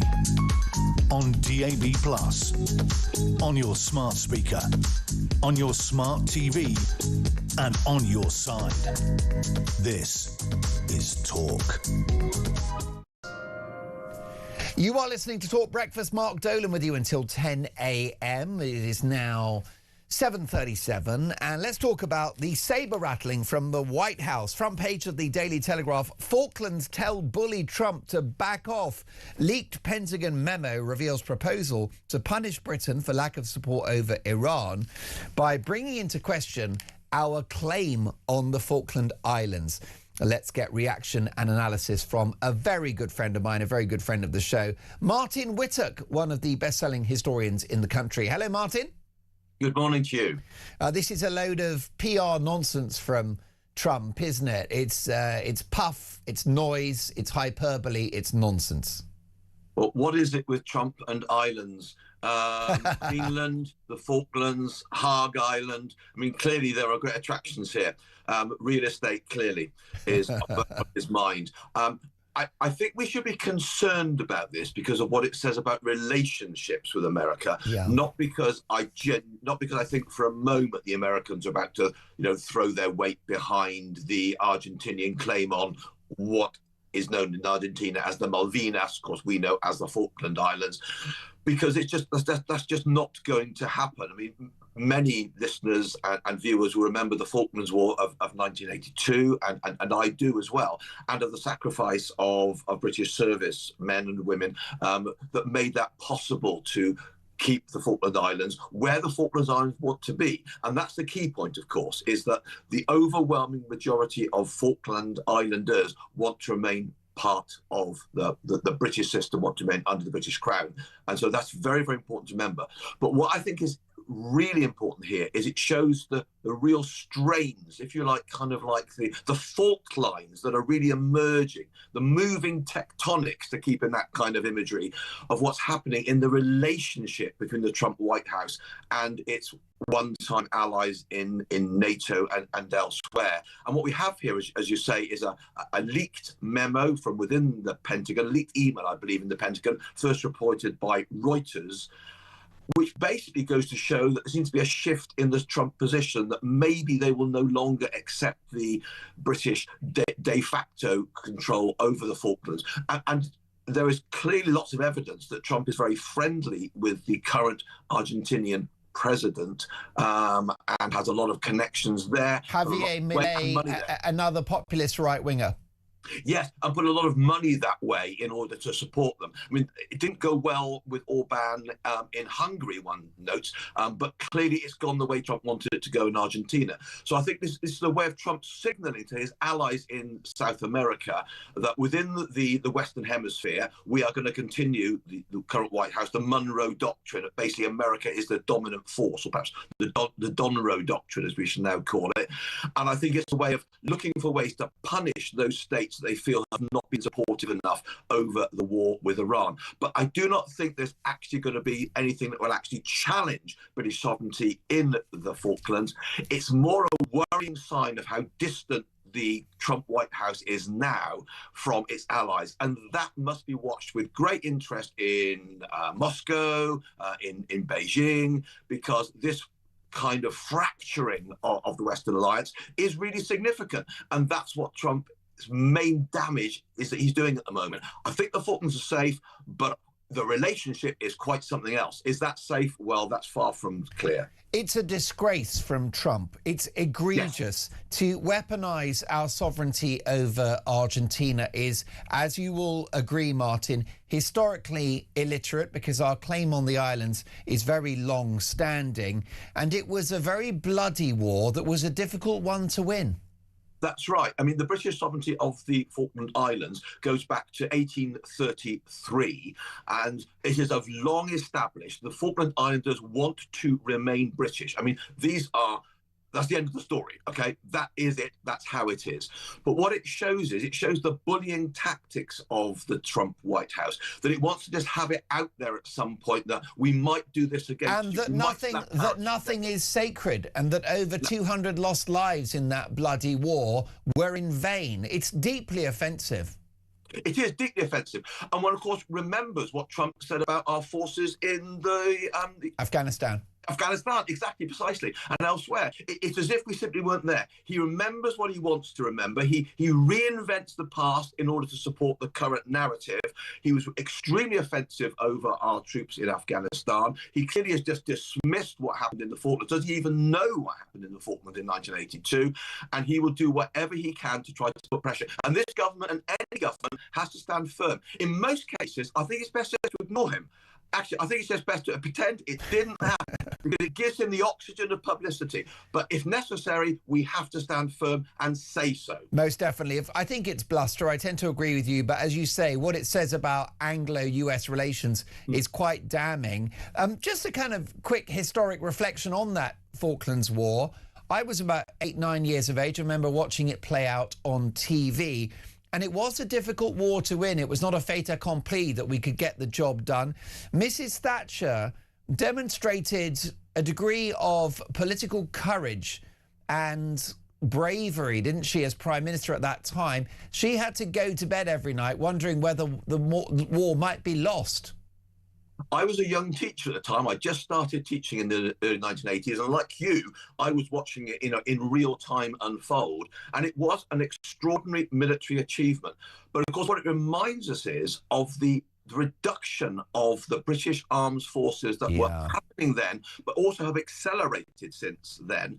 And clearly, that was about the last time in many ways that we could have mounted that kind of task successfully. And I think since then, that has become vanishingly small. And that's under all governments. I mean, this government's only been in for 2 years. Basically, we're talking about decades of running down the British armed forces and of poor procurement. This really has to change. But the British people have a decision to make because this will not come cheap. And we have to decide whether we are willing to put ourselves and our money and our resources behind the building of the British Armed Forces again. It will not come cheap. There's time for some very frank and open conversations, I think, with the British people from all parties. And I think we really are at that point now because we could not do that again if the Argentinians were to mount that tomorrow, which they're not going to do, I hasten to add. But basically, it's a challenge. We've seen the British Armed Forces massively reduced by successive governments. This government gets the stick, but obviously, the previous Conservative government were in for years and years and years, did the same thing. It happened under other governments as well. We squandered the peace dividend that happened at the end of the Cold War, and we have now got to find a way of investing again. But that's not going to be easy. That's where the conversation must go now. Now, Martin, briefly with the clock against us, because I want to get to Iran, but just briefly, if you can, if Argentina were to replicate their actions of 1982 now, could we defend the islands in the way that we did all those years ago? I think we couldn't. So you're suggesting that if it was the Falklands War 2, we would likely lose? I think that's very likely. My goodness, that's damning, isn't it? Martin, let's talk about Jared Kushner and Steve Witkoff, who have been sent by the White House or on their way to Pakistan for more talks with the Iranian regime. We all need a deal because we've got summer holidays planned. I wouldn't mind not taking out a mortgage every time I fill up the Toyota Prius. If a peace deal can be brokered, what does it look like? That's a very, very good point. If it can be brokered, I suspect it looks like the Iranians allowing access to the Strait of Hormuz. It sees Trump basically reintegrating the Iranians into the world economy and cutting back on sanctions. But of course, the bitter irony of all that is that it sees a weakened and a military degraded Iran continuing. And that's the extraordinary thing, is that so many weeks on, the only deal that seems on offer at the moment, the Iranians are ideologically set against it and rigidly against it, but any kind of conceivable deal at the moment sees the Iranian regime still in place, although much weakened, of course, but still in place, and sanctions off. And the irony is, the bitter irony is, it's those sort of sanctions which, since Obama onwards, have had the biggest power to maybe force the Iranians to the negotiating table, and which were the biggest deployment weapons, as it were, in the Trump arsenal in those negotiations that they were having at the time of the attack.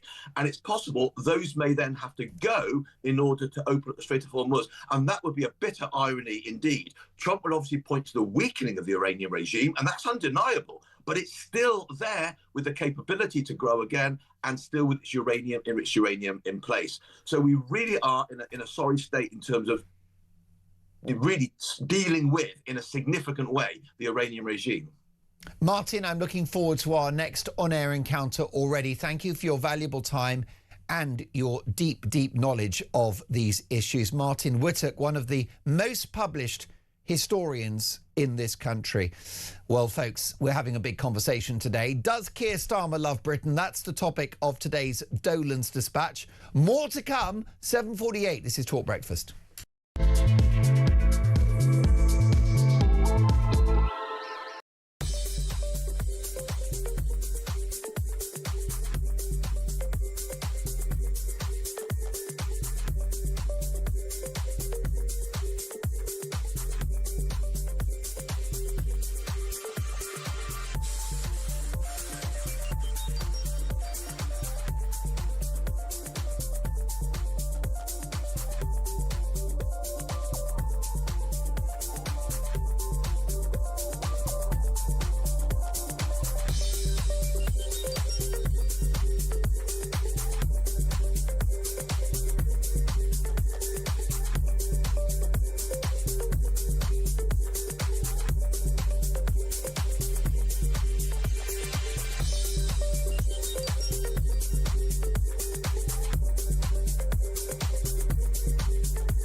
The position taken from the Cabinet Office was that there was no need to vet Mandelson. He was a member of the House of Lords, he was a Privy Councillor. The risks that attending his appointment were well known and had been made clear to the Prime Minister before appointment. Now, in the end, the FCDO insisted and put its foot down. I understand my predecessor had to be very firm in person. But that was a live debate at the point of announcement, and I think it's important to make that clear.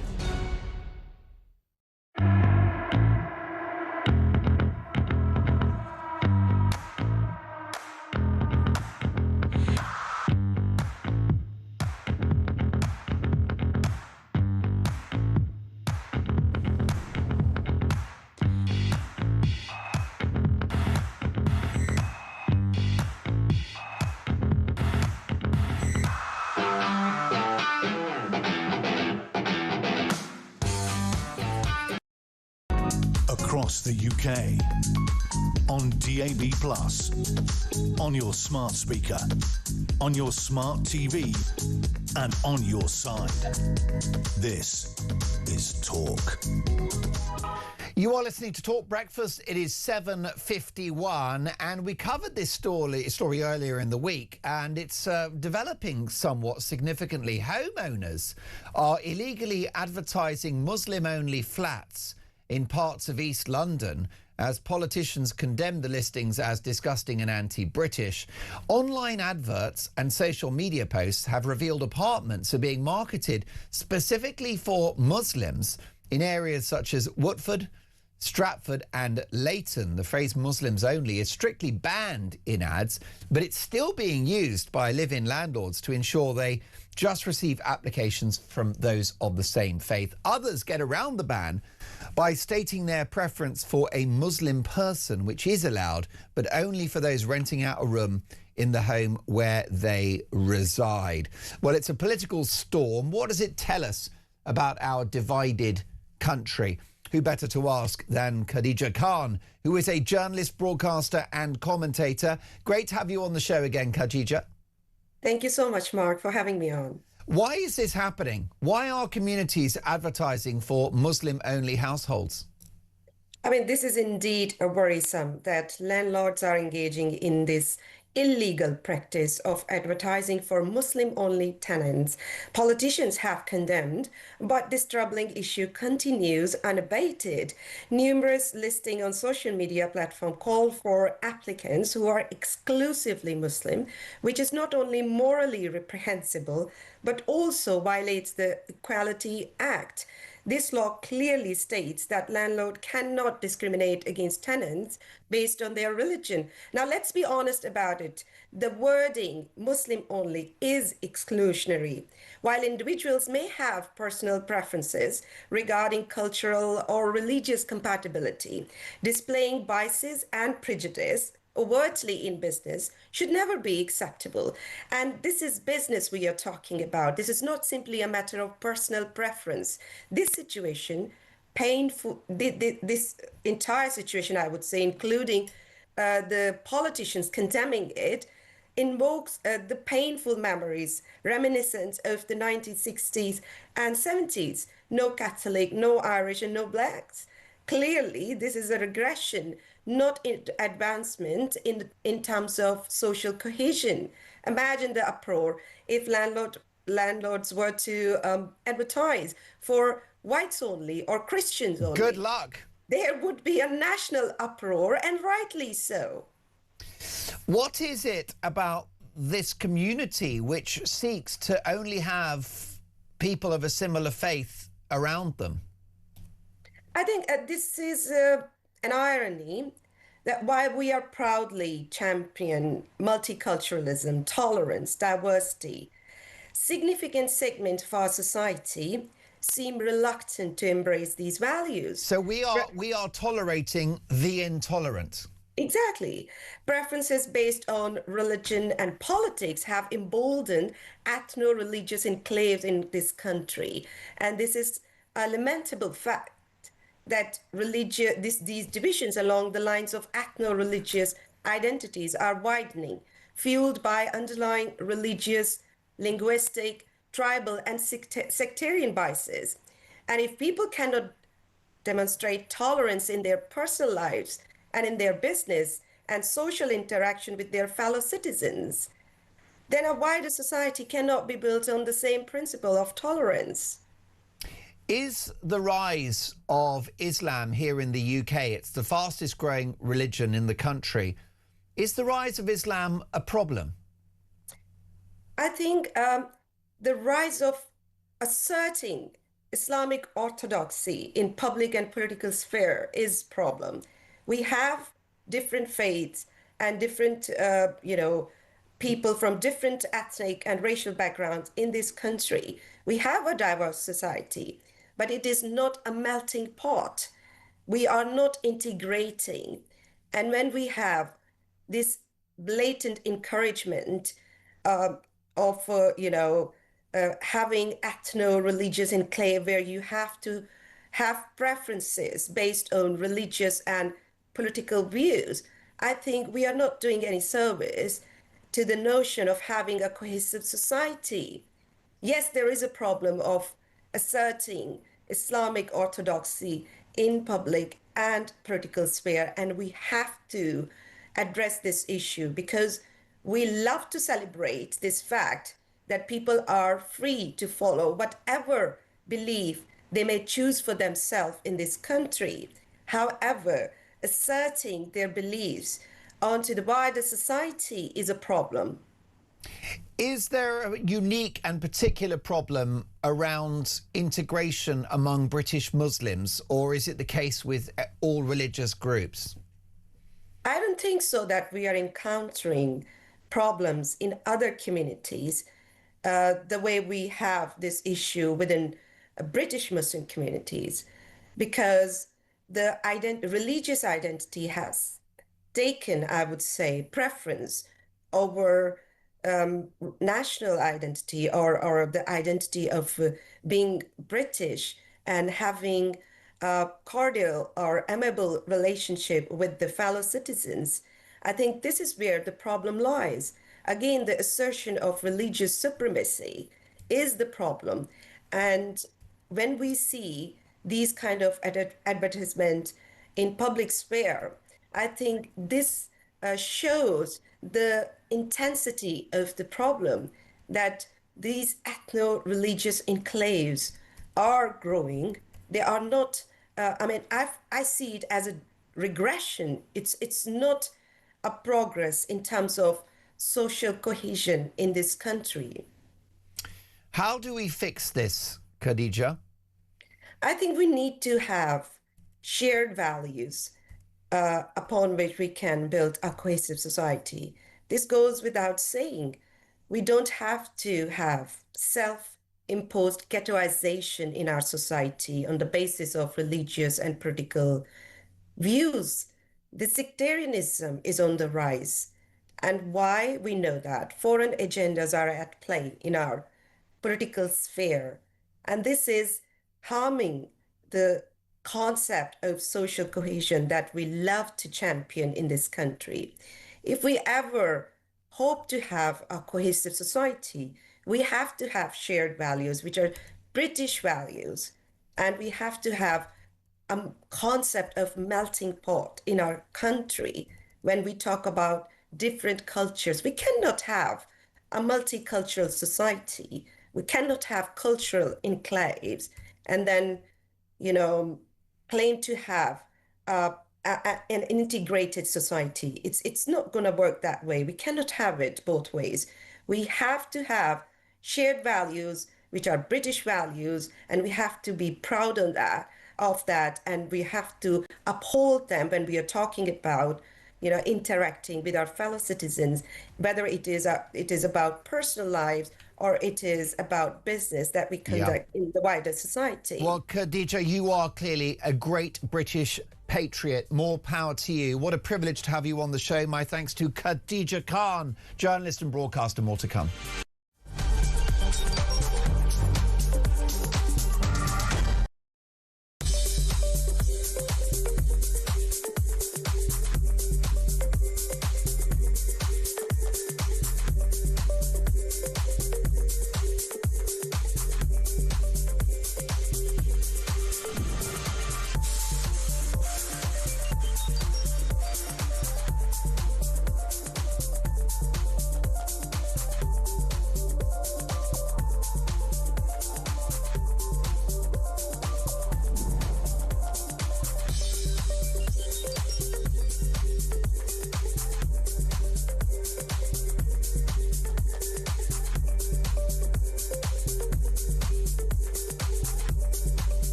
across the UK.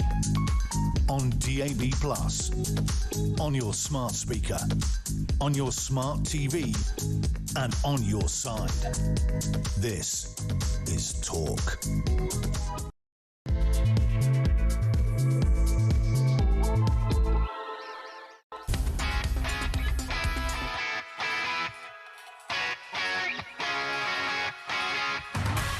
Minutes past 8.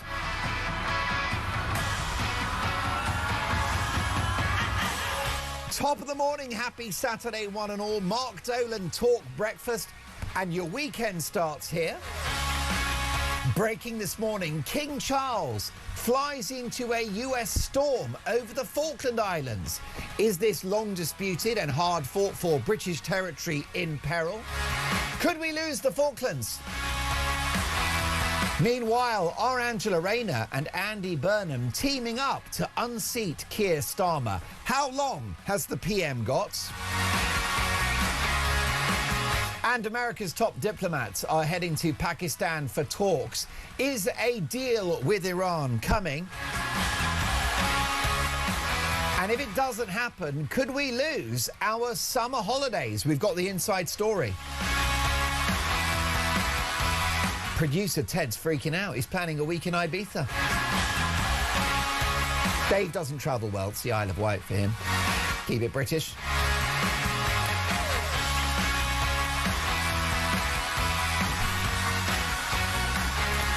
And what about this story?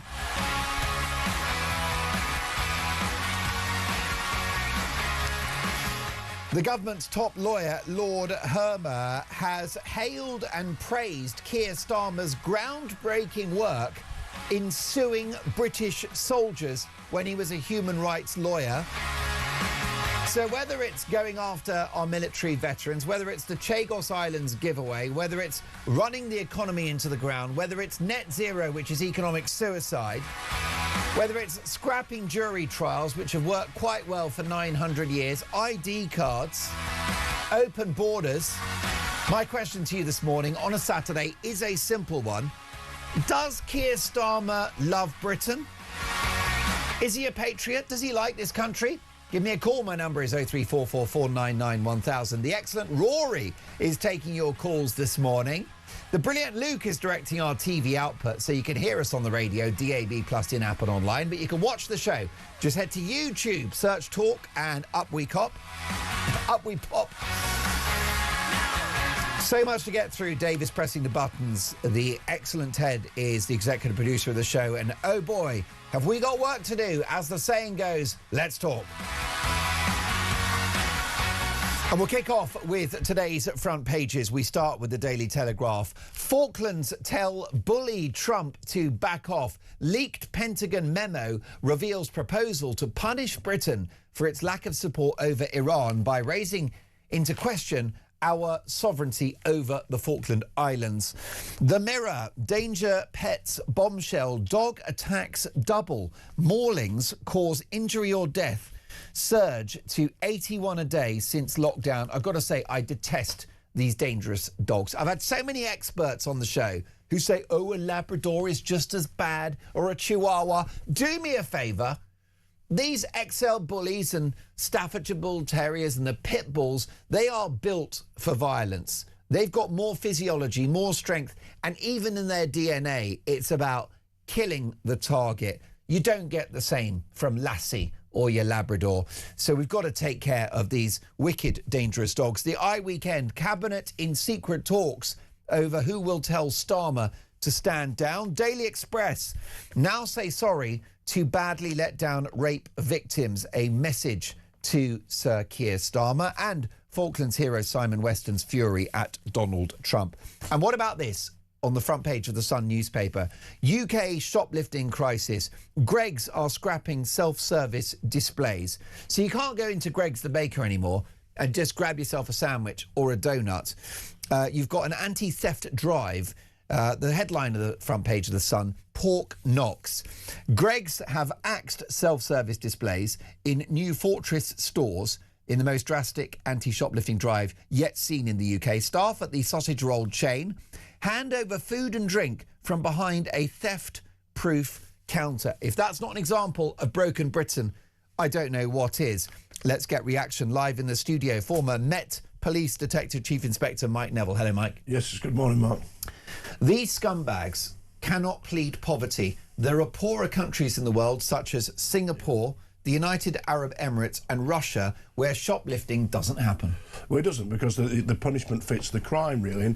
And what you have here is that we've seen that shoplifting was reduced by Theresa May, a Tory, £200, less than £200. It wouldn't go to Crown Court. So it was immediately dumbed down, thieving from shops. Then you have the Labour Party getting rid of 12-month sentences. So the shoplifters know that they're never going to go to jail. They also know that the police solve 1% of thefts. So you've got 99 chance over 100 of getting away with it. So is it any wonder at all that people are stealing? And there's no poverty, is there? People aren't stealing these things because they're starving. I spoke to one of the heads of one of the major shoplifting outlets, and the head of security said that, like, baby milk is stolen. It's not for feeding starving children. It is sent to Vietnam, but it all packaged up. Of course. You know, and there's organised shoplifting going on. But when you get this thing called Greggs, it's just people thinking, I can do it, because there's no consequences at all to me going in that shop. There's a guy on, young black guy on, made a TikTok video, said, oh, I'll get a drink, and it was actually in the Greggs at West Croydon. I know that exactly where that is, outside the station. He went in there, pulled a drink, a security guard stands there.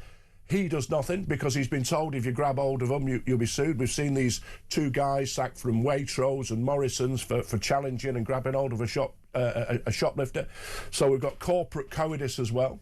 So it's a whole mess, and as you say, it just shows that Britain is but broken, that you can just steal. And most of us, we don't not steal because we're frightened of the police. We don't steal because we think it's wrong. You know, it's society. It's the glue that holds us together. But I'm afraid that glue is coming apart. Yes, the social contract is withering away. If you swipe your stuff through the self-checkout and you pay for it, or you queue up and you pay for the goods, you're a mug these days. More fool you for paying, because others don't. Absolutely. It's come to the point where it's a tipping point, isn't it, where obeying the rules, being a good citizen, is becoming the stupid option. Yeah. Because you're stood there and you see people blatantly doing things and then just getting away with it. I mean, we're coming to the point now with, like, petrol stations.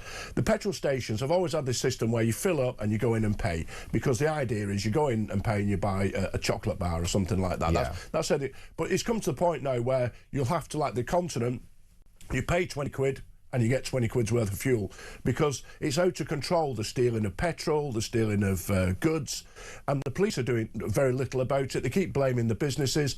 I don't think it's the businesses' fault. And one of the petrol owners was saying something I've always said. The police are always on to them. Oh, can we have your CCTV when there's been a murder, you know, and the vehicle's driven through the petrol station? And these business owners, they produce this CCTV to help serious crime inquiries. But the CCTV really is there to stop people stealing their goods. And when they ask the police to help them with that, they don't get a response.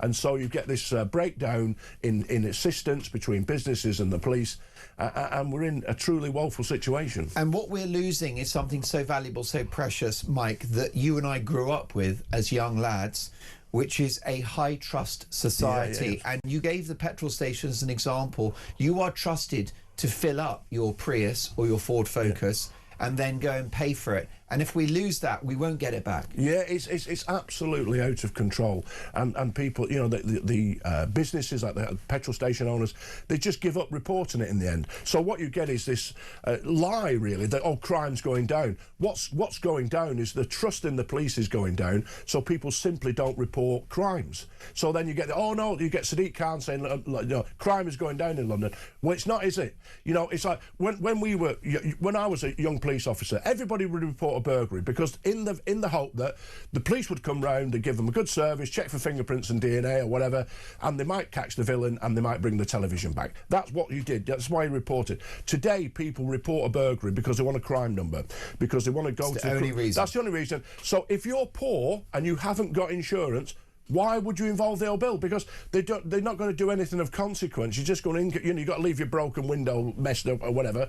But so you sweep up and you move on. And that's a real tragedy.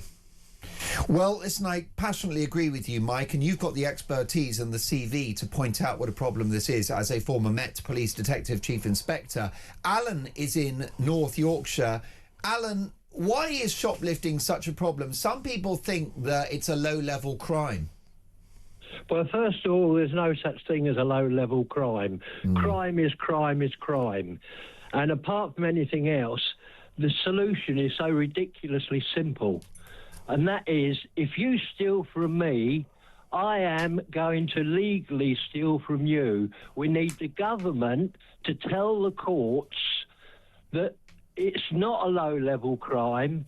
We are going to take and send them to the magistrates, and when the magistrates get them, they say, right, we are going to take your television away and we're going to crush it. We are going to take your whatever it is. It's the point of stealing isn't the value of stealing, it's the principle of stealing. And the reason I don't steal, and the reason probably you don't steal, is because in the first place we're fairly decent fellows, and in the second place the thought of prison horrifies me beyond anything you could imagine. Yeah. So apart from that, I think we need to make the thieves pay by losing their motorbike, losing their telly, losing their whatever it is. That's my opinion. Alan, stay with us. Do you think, Mike, based upon your expertise as a retired cop, that shoplifting is also a gateway crime? Well, what happened? Yeah, it is, because what we see is that because people now feel entitled to steal, when there is a challenge and somebody says, no, you're not stealing, and grabs hold of them, then it ends in violence because they feel that they're entitled to do that. So that's why the level of attacks on shopkeepers has gone up. So certainly if you get away with that crime, you can think, well, I'll move on to the next one. I'll start stealing even more things, or I will break into places and steal, because the problem is at the moment there are no consequences to committing crime, and this is where we end up. Ted, I noticed we got a call from Khalid in Leicester. See if you can get him up before the break, because he may have a counter-argument, if that's all right. Alan, you've obviously got your solution. The one issue we do have, Alan, is a backlog in the courts and police officers that don't really have the law on their side, and there are also funding issues as well. So the problem you've got is I'm not sure we've really got the financial firepower to fix this problem.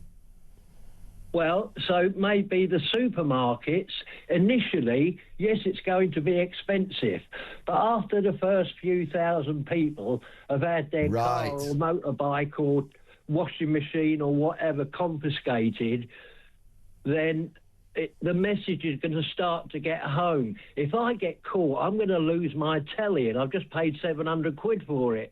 You know, you raise a great point, because I think actually, Alan, it's a bit like maybe Alan, that's Alan, Mike, it's a bit like drink driving, isn't it? Which is, if you drive under the influence of alcohol, right, there's probably quite a low chance you'll get caught. But folk know that if they do, it's game over, which is why it doesn't happen so much. Exactly. They know they'll lose their licence, and so that's a real impact on people. So that's a real-life consequence of bad behaviour. People, when it comes to drink driving, most people fear the law. Exactly. They fear the law because there is a consequence at the end of it. Yeah, and it's like your career, your livelihood, your family. Absolutely. So there you go. It turns out. Khalid is in Leicester. Morning, Khalid. Thank you for calling Talk. Hi, Mike. Okay. Now, what do you make of this? I think you might have a slightly different view about shoplifting. Tell me more. Yeah, we've got a supermarket here in Leicester. We have all types of people coming in. Some people that have been in the past picking up things, walking out. But you see, it's not one size fits all. You can't just stereotype. There are certain people who are genuinely struggling and picked up, like a bunch of bananas or whatever it may be. And we found out after a bit of research that some people genuinely are struggling, deeply in debt, struggling to make ends meet. And we've actually assisted. We assisted a lot of food banks, etc., here in Leicester, organisations, to try and uplift people a bit. But at the same time, there are people who are genuinely addictive to shoplifting as well. I've had one person come in once, and he actually used violence against one of our family members, I had to manhandle him and hold him to the ground, and basically, long story, but then the police were involved. But anyway, my point is, look, it's not everybody is not in the same situation. We have to have some sort of empathy, because look, I mean, shoplifting is wrong. Don't get me wrong. I'm not saying we condone shoplifting at all. But we have to see the bigger picture. But at the same time, look, we have to change our mindset, meaning that, look, something is wrong. It's wrong. There has to be a cause and effect. If people are genuinely struggling, they will react in different ways. So similarly, we should also, but like I said, wrong is wrong, and we have to try and stop that, but not with just enforcing certain things which will make people deteriorate further in their life. We have to uplift people and find a solution. If there are genuinely people who are genuinely struggling, we need to find a solution. But at the same time, look, under the same principle, I don't think taking anybody's belongings without, just like stealing basically is right. That goes across the board, across locally, nationally, internationally. Meaning that when lands are taken away, as we had in Gaza, as we have in the West Bank, we should do the same mindset there. You see, the problem we have is when we have these prejudices and we have this racism within us, saying, "Oh yes, it's okay for some people, but not okay for some." This is where the problem lies. Interesting. Of course, we have to have the same principle. Khalid, briefly, because the clock's against me, Khalid. But sorry, could you just confirm what you do for a living? What I do for a living? Well, I'm also. We've got a family business. So, but did you say that your business is affected by shoplifting? When you say affected, in the sense that, like I said, it's not a major problem for us, to tell you the truth. Our customers, generally speaking, are fantastic. Oh, so you do have, Khalid, you do have a retail business and you've got shoplifters, but yeah, you're looking at it in 360 and saying that some of these people are struggling. Khalid, I really appreciate your input. Mike, what do you think about what Khalid had to say? Well, I'll be honest, he mentioned food banks. There's no one in this country who has to starve to death. We have things like lots of charities, and I've helped charities raise funds for food banks. There is a really very, very, very generous welfare system. People are getting more on welfare than they do for work. So I don't think anybody can justify stealing because they're starving. And I also find it difficult to equate stealing bananas from a shop in, the West Midlands to Gaza. I don't know where that quite came from, but there's no need for anybody to steal, and if we start to justify it on that, then everybody will have an excuse. Alan, Khalid, thank you for your excellent points. Keep those calls coming, 03444 1000. Next up, could Britain lose the Falkland Islands?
A position taken from the Cabinet Office was that there was no need to vet Mandelson. He was a member of the House of Lords, he was a Privy Councillor. The risks that attending his appointment were well known and had been made clear to the Prime Minister before appointment. Now, in the end, the FCDO insisted and put its foot down. I understand my predecessor had to be very firm in person. But that was a live debate at the point of announcement, and I think it's important to make that clear.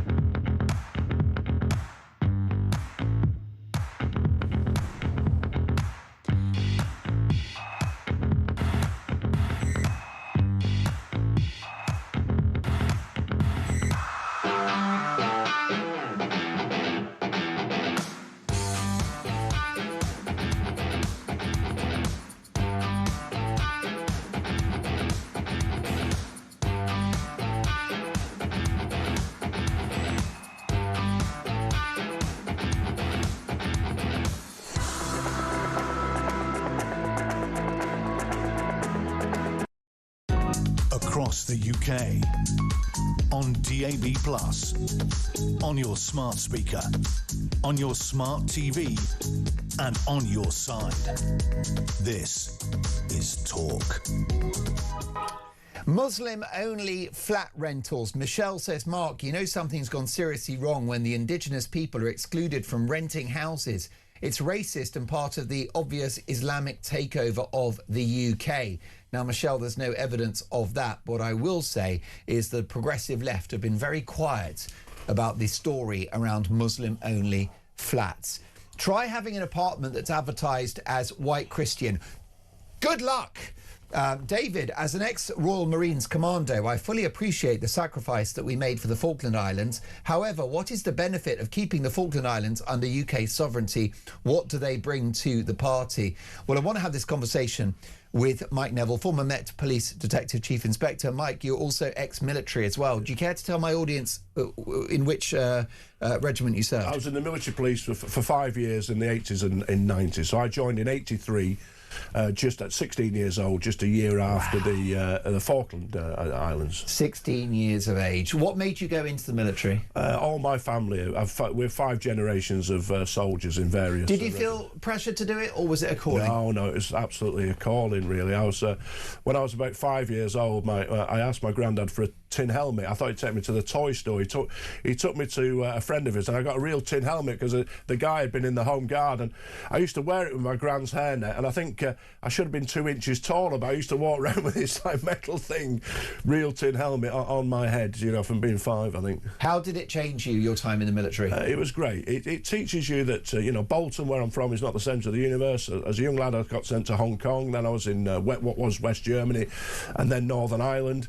And what it teaches you is discipline, how to, you know, it gives you your how to live your life. So I can cook and clean for myself, I can iron and wash my own clothes, and it just gives you sort of loyalty to the nation as well. Yeah, self-discipline, fitness, all that, bravery, improvising, problem solving, the ability to run around with a log on your shoulder. That's what it gets. Well, listen, it doesn't get better than that. Donald Trump, what's going on here with this suggestion that we might, you know, America might essentially deprive Britain of its sovereignty over the Falkland Islands? It's hot air, isn't it? It is, and I'm disappointed in the president for saying it. But I understand why he's angry. You know, denying him the use of the bases at Diego Garcia. It's the fracture of the relationship between with Britain and its greatest ally, who we've fought hand in hand with, you know, in several conflicts. But there's been these disputes before. You know, we refused to send soldiers to Vietnam, for example. At the start of the Falklands, we didn't really get much support from Ronald Reagan because the Americans were trying to intervene in Argentina. Eventually they came on our side, but I think what it does, really, I'd be very worried if I was a Falkland Island. The ex-Royal Marine there, I disagree with him there. Why do we look after the Falklands a bit like we look after the people of Northern Ireland, because they're loyal to this nation? So it's like a friend in need, in my view, is a friend indeed. So we look after these places. 98% of the people on the Falklands want to remain British. But the problem is, of course, in 1982, within 48 hours of the invasion, we were able to send an armada of ships, an aircraft carrier, several nuclear submarines, all the frigates and backup ships, and, you know, a whole an army to take it back. No, we can't even get one ship out of Portsmouth. So what would we say? No. So what the message to the Argentine government is, we are weak, and that's a terrible thing. But another issue for me is that every time you reduce the army or the navy or the air force, you take away not just their fighting capacity, you take away the opportunity particularly for a working class lad to break out of their environment, to get on in life. And these cuts in the armed forces have really impacted, I think, particularly on working class lads. And we had a strong military in '82, but notwithstanding that, it wasn't an easy war to win. Not at all. You're talking transporting troops thousands of miles. We saw how we lost various ships, including all the helicopters. So the Marines and the armies, the soldiers there had to yomp across the Falklands to actually fight. There's no easy way to do it. But where would we be now? It was in the papers recently. We couldn't put out a brigade, never mind a division of troops. No, and we obviously had great military personnel. We had the equipment, and we had the political leadership from Lady Thatcher. We did as well. And do you know what strikes me? Didn't she have a pair of balls on her, by the way? Oh, she's a wonderful lady. Because she had to countenance the possibility of losing that war. She did. But I've had the privilege of meeting her. But I'll tell you what strikes me about politicians then, whether they were left and right, and politicians now. On Mrs. Thatcher's first cabinet, there were 3 men who'd won the Military Cross. Wow. So not only had they made difficult decisions in their life, in a real-life scenario, they'd made them when people were trying to kill them. That is the difference of the politicians then, and if you look at them now. Same for Churchill, of course. Yeah, absolutely. You know, I mean, who better to lead our campaign in the Second World War than a man that had been there and got the T-shirt? This is exactly what we need. But we have in charge now. We have a globalist lawyer. That's what we have in charge now. Well, that takes me to our next big story, and it's extraordinary. I cannot believe the story that I've got before me now, and it's in regard to Lord Hermer. Of course, he's the top lawyer in the government, who historically has praised the Prime Minister for his time as a human rights lawyer, for Starmer's groundbreaking work in suing soldiers. It appears that our Prime Minister was an architect of the lawfare against veterans from Iraq. Exactly, and as a veteran myself, my brother's a veteran from Iraq. It's just absolutely shameful and woeful, isn't it? And then you look at what gets me with Hermer is you look at the fees he was charging to, like £450 an hour. He tried to charge the MOD to sue our government, and that is the man now. That man who was doing that is now the man in charge of government policy, law. The law that so all the Chagos nonsense is from Hermer, and of course he was Starmer's pick. He selected him. He's his mate, and it's just what do we say when we need a Prime Minister who's in charge, who's loyal to this nation, who puts this nation's needs first, but he's actually said his commitment is to this vague concept of international law that they keep quoting. And one of the things that always gets me, they pick and choose like everything, don't they? And if you look at the Treaty of Utrecht, which gave us Gibraltar, it makes clear in that treaty that no Jews or Muslims are allowed to live in. That's what it says in the Treaty of Utrecht. And of course, there's a mosque and a synagogue, and everybody lives together nicely in Gibraltar. But I don't see Starmer trying to impose, that's international law. We agreed that, in 18-something with Spain. So it's absolute nonsense. They enforce it bit by bit, whichever suits their globalist agenda. Now, Sir Keir Starmer and the Attorney General, Lord Hermer, are very clear that they are governing in the national interest, fighting hard for the best interests of this country. A spokesperson for the Attorney General has said the following. Lord Hermer did a small amount of work at the start of this particular case, where he made clear that serious allegations at the time needed further investigation. The attorney argued it would be unfair on armed services personnel if they didn't have the opportunity to show their innocence through a proper investigation. The Attorney General had minimal involvement in the Al-Swedi claims, limited to a small number of hours between 2008 and 2013. As soon as the Solicitors Regulation Authority case was brought forward, the Attorney General was clear in his condemnation for the reprehensible behaviour of Mr. Shiner that rightly led to him being disqualified and successfully prosecuted. So there you go. It's all about opinions, isn't it? Mike, before we go, what's your latest on Starmer? Do you think we'll have a new Prime Minister by the autumn? We will do. I think what's going to... No Labour politician wants the poison chalice, which will be the election results on May the 7th. So Starmer's so badly holed under the waterline, they might as well let the good ship Starmer reel and sink just after, on the 8th of May, because it's likely that Wales will lose control of Wales after 100 years in charge of Wales. And so there'll be massive losses across the Red Wall, in the north and also in Scotland, and so they might as well let him take the can for the Mandelson scandal and also all the bad election results, let that ship sink, and then somebody else will come to the forefront. And what about the ginger growler? Do you think Big Ange can save Britain? She makes me ashamed to be a northerner, I've got to be honest. And my gran used to say there's folk you let in the house and the folk you don't, and she's one of the folk you don't let in your house. Well, our front door is always open to you. What you. A treat to have you. And Mike, just a couple of seconds actually, but I do want to acknowledge your latest military accolade.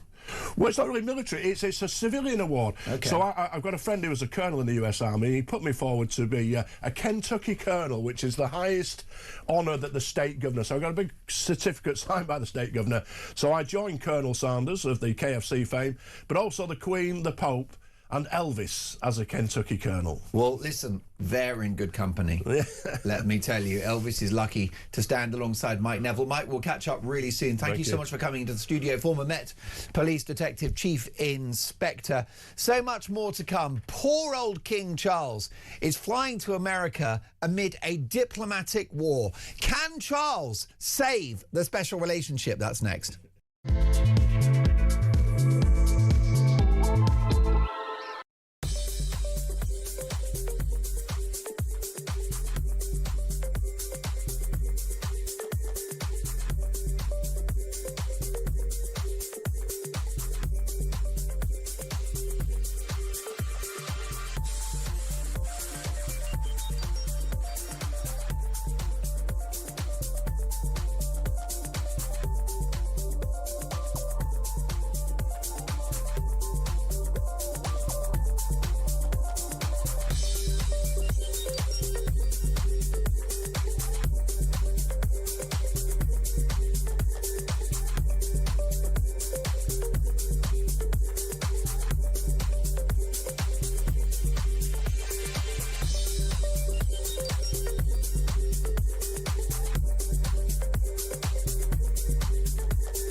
Across the UK, on DAB+, on your smart speaker, on your smart TV, and on your side. This is Talk. You are listening to Talk Breakfast. It is 8:35 and Prince Harry has provoked controversy by insisting that he's still very much a frontline serving member of the royal family, even though he left the institution in 2020. Has he torn up that deal that he made with Queen Elizabeth II? Let's get the views of a very good friend of mine, Sarah Louise Robertson, royal and entertainment journalist. Hi, Sarah Louise. Hello, how are we this morning, Mark? Well, I'm very well. I'm still reeling from Harry's interview. He's in Ukraine because, of course, he's a disaster tourist. Another photo opportunity. Like the people of Ukraine haven't suffered enough with the world's least happy millionaire turning up. And he makes an interview on ITV News, and it's caused controversy. Why? Oh, it's caused controversy for many, many reasons. Well, the first thing is you just think, again, like I said to you last week, Mark, Harry, engage brain. Where is brain? Why is brain not being engaged? But then you go, he's being sneaky in how he's done this. He's timed this, I think, on purpose, knowing that his father, the king, is going over to America shortly for the planned royal state visit, US state visit. And it's throwing a sort of spanner in the works, really, and upsetting the king and upsetting, you know, we're trying to heal relations right now, Mark, between our two countries. The king's going over to use the power of soft diplomacy. And then Harry's making this journey to Ukraine, to a war zone, which the king and the Prince of Wales, Prince William, they're not allowed to do because it's deemed too dangerous.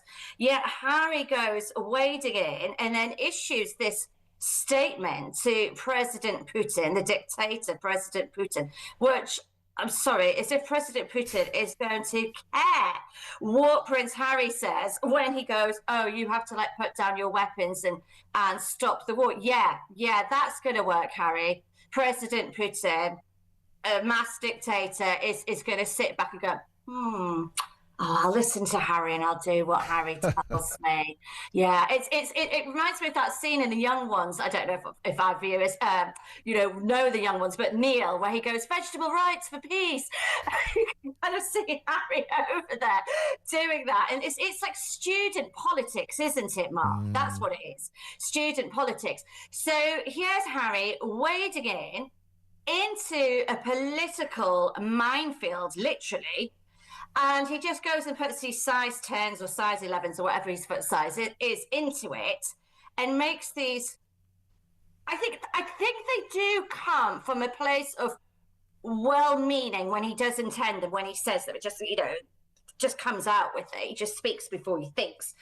But he doesn't think about the bigger picture. He doesn't think about all the dangers, the levels of bureaucracy, the politics of it. He wouldn't have sought permission from the UK government before he went and did that, Mark. No.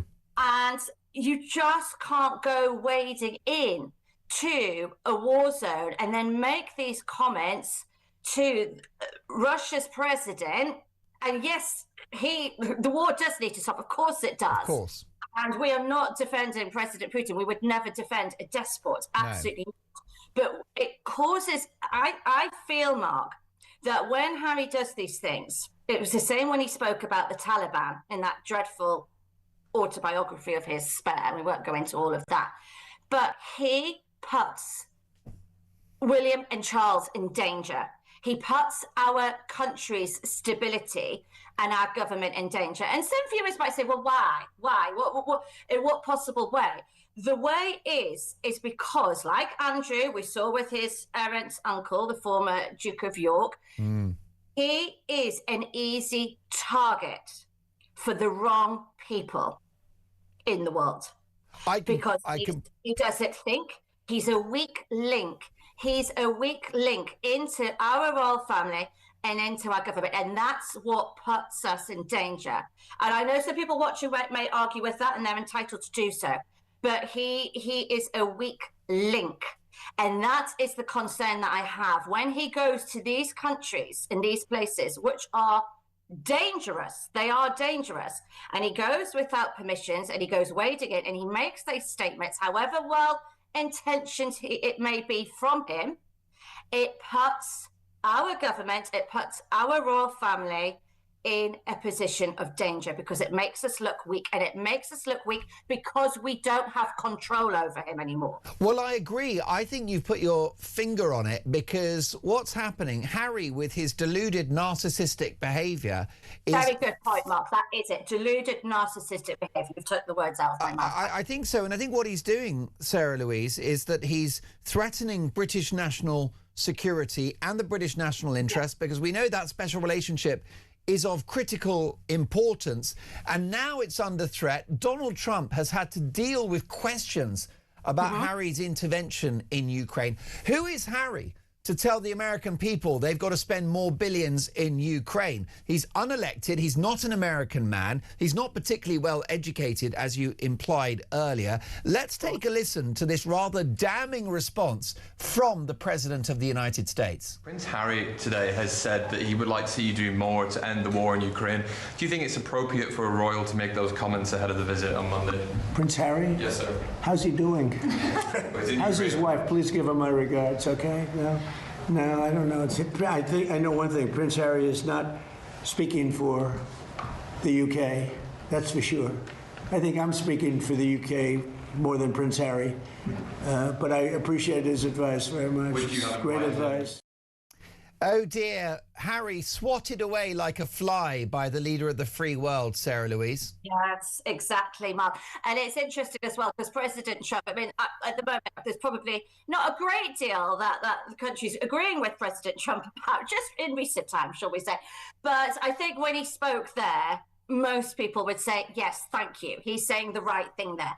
And Trump has also, just to clarify, also said that he isn't interested in what Harry has to say, and that for him it won't impact on Charles's visit because, as we know, Trump and King Charles have a warm relationship. So it's good that President Trump sort of said that and come out and said that. But at the same time, it's the embarrassment that Harry heaps upon the royal family and upon us, as you say, Mark, when he says these stupid, fatuous statements and does these things. It also makes a mockery.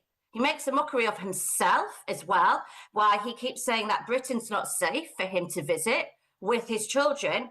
Yet he goes to these war-torn, conflict-driven countries where he's a sit-and target for kidnap, to be executed, to be assassinated. And so he goes and puts himself in the danger zone in that way and then throws insults back at us, at the British people, by saying Britain isn't a safe place for him to bring his children. The insults that he does every time he does one of these, what he sees as PR missions to show what he's about, he ends up insulting us even more. You just think, Harry, if you're trying to get back in with the royal family, and that's another point I'll come to in a second, and you're trying to get back in with Britain, you ain't going around it, kid, the right way. You've burnt your bridges with President Trump. You've burnt your bridges with the American people, that's for sure, because as you say, Mark, they're not going to take lightly to Harry's comments and the comments what he's made about America and the Ukraine war, as well as with us and to President Putin. But he's also insulting and it's Britain that I care about, it's our people. And he's insulting us yet again by saying, I want this, I demand this, I want to have whatever I ask for, but on my terms. And when I want to do it, and it's always got to be what Harry wants and on his terms. He is that spoilt youngest child who thinks if I throw my toys out the pram, I'll get what I'm asking for. And he's done it again. But all he keeps doing is insulting the British people, insulting our past generosity, insulting his father, the king, which in turn insults the British government. And that's where we are. So you think, Harry, just try and engage your brain. And you left the royal family 6 years ago, you walked out. And the Queen, your late grandmother, told you, you can't have 1 foot in and 1 foot out, half and half, doing what you say is your royal duties, your royal chores. And this is another thing Harry's trying to do. He's trying to say he can still be royal and do royal work, but of his choosing and on his terms and when he wants to do it, and also make money out of it. No, it doesn't work like that. You gave up your royal duty when you walked away. No, you didn't give it up. He threw it away. He threw it away, Mark. Well, what's truly... history, I totally agree. He threw it away. What's truly unforgivable, Sarah Louise, is that with that deranged interview on ITV News, which, by the way, is very Sussex-friendly as a broadcaster. We know that, don't we? When yes, he gives they're that... very in with them. They're Harry's chosen people. Such a softball interview. So when he's on ITV News, who love the Sussexes because they're crazy, crazy woke over at ITV. So they let Harry demolish the British national interest in a short interview. But here's the other thing that happened, I think, Sarah Louise, and I want your reaction. I believe that when Harry says, oh, I'm very much a frontline serving royal, I'll be doing royal work, and I love these trips, which we know are fake royal trips. What he's done with that interview is tear up his agreement with the late Queen. Yes, of course he has. He's done exactly that. But, Mark, I knew that was going to happen. As soon as they went to America, they've done that continuously, haven't they? The visits to Nigeria, the visits to Colombia, then obviously we've just seen the mission over to Australia. So this is what they keep doing. They keep undermining King Charles and the Prince of Wales, Prince William's positions. This is what they're doing. They know what they're up to. There's a sneakiness to this. There's a slyness to this, Mark. And it's about undermining the King and Prince William's authority and trying to say that they are the OG royals, that they can lead and do all the royal stuff. But what they're trying to say is, we do it all. You know, you're not paying for it. So this is how Harry's trying to go in, I think, and he's undermining his father and Prince William by doing these visits and making these deranged comments, speeches, which are quite frankly dangerous. They're dangerous. They are, and people might say, so that's an exaggeration. No, as I've explained to you, Mark, that they are dangerous because he's this weak link. He's this weak link. He's a sitting target. Every time he puts himself there, it's a weakening of our royal family and our country, and that's why he needs to be reined in. And yeah, I just want to say to him, Harry, if you want to do these, what you see as your duty, your royal duty, if you want to come back, eat humble pie, apologise to everybody, just hold your hands up and say, I can't do this. I don't want to be in America. I don't want to be a commercial product. I'm sick of it. I want to come back home. I want to come back to my family. I am so sorry to my dad, to my brother, to my sister-in-law, to my late grandmother. If he does that and it's sincere, then we'll start looking at things. And pigs might fly. We won't hold our breath, will we? I think you're so right about this, Sarah Louise. Harry is out of his depth. He's stupid. He's deranged. He's wrong. And he is arguably Putin's useful idiot. My thanks to the brilliant Sarah Louise Robertson, royal and entertainment journalist, shooting from the hip, as always. You're listening to Talk. Is Starmer a patriot? Don't go anywhere.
Position taken from the Cabinet Office was that there was no need to vet Mandelson. He was a member of the House of Lords.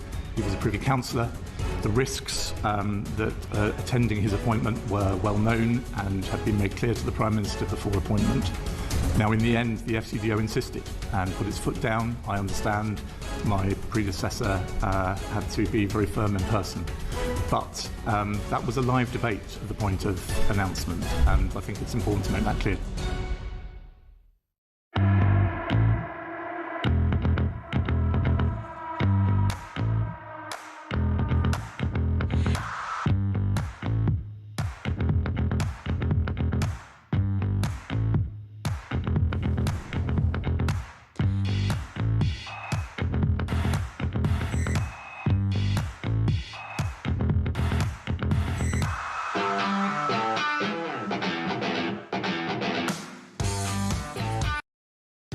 Across the UK, on DAB+, on your smart speaker, on your smart TV, and on your side. This is Talk.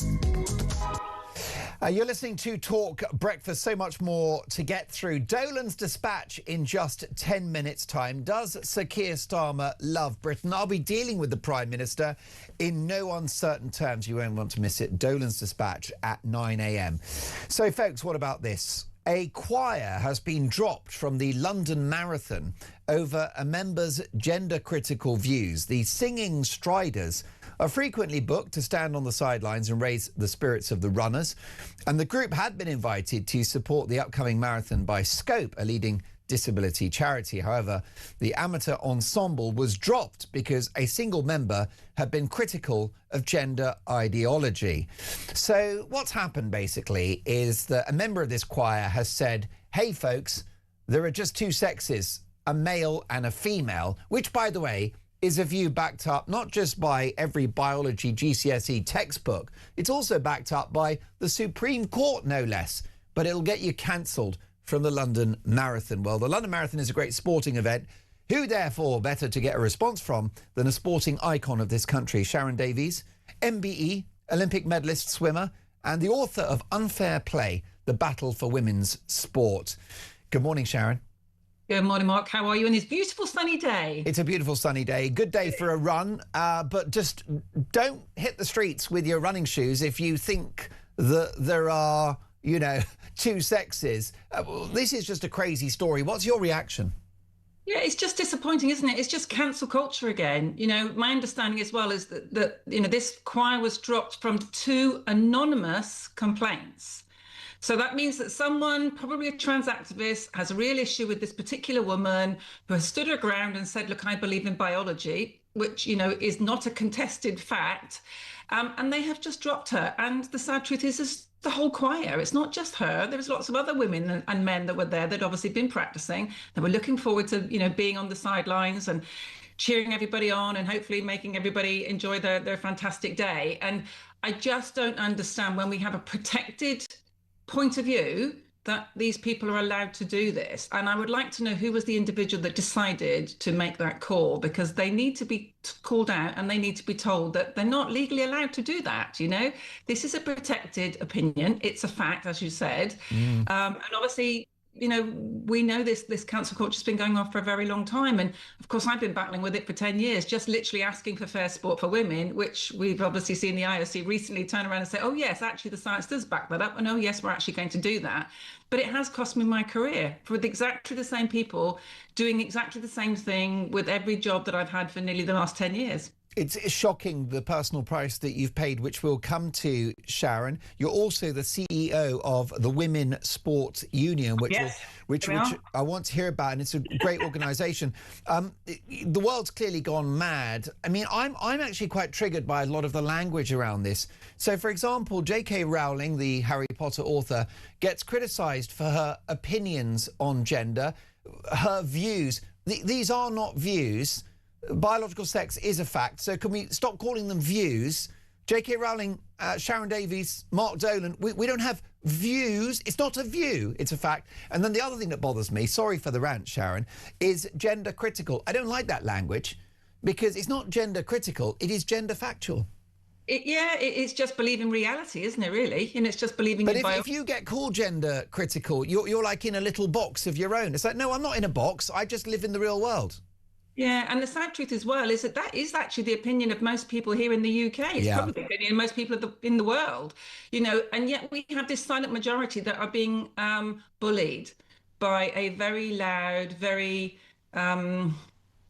voracious, violent, controlling, bullying group of people that seem to think that their ideology should trump absolutely everything, including, you know, women's rights to fair sport or to their own personal opinions. And the sad truth is we can all rub along together, you know, believing in lots of different things. But actually, if we set rules, you know, i.e. if we have, you know, prisons, we need to keep men out of women prisons for very obvious reasons. And we've just seen this week, you know, a female prisoner be sexually assaulted by a male prisoner. What is a male prisoner being locked up with a woman in a woman's prison? I mean, this is insane. We have literally lost our marbles over all of this stuff at the moment. We need to rein it back in. We need to base our rules on facts. That's it, really. That's all it is, Sharon. First of all, there's a million things to say. You don't have an anti-trans bone in your body. Not at all. You are a liberal, open-minded person. Live and let live. If you know that's not the issue here. But for me, you're a hero twice. A hero in the pool on behalf of this country, and now a hero for women's hard fought for sex-based rights. Can you give us a flavour of the price you've paid? All those corporate gigs, the presenting jobs. Just take me through what you've been through, Sharon. Yeah, I mean, absolutely. I'm not going to dwell on all of that. I mean, everybody's seen that. But it's so unfair.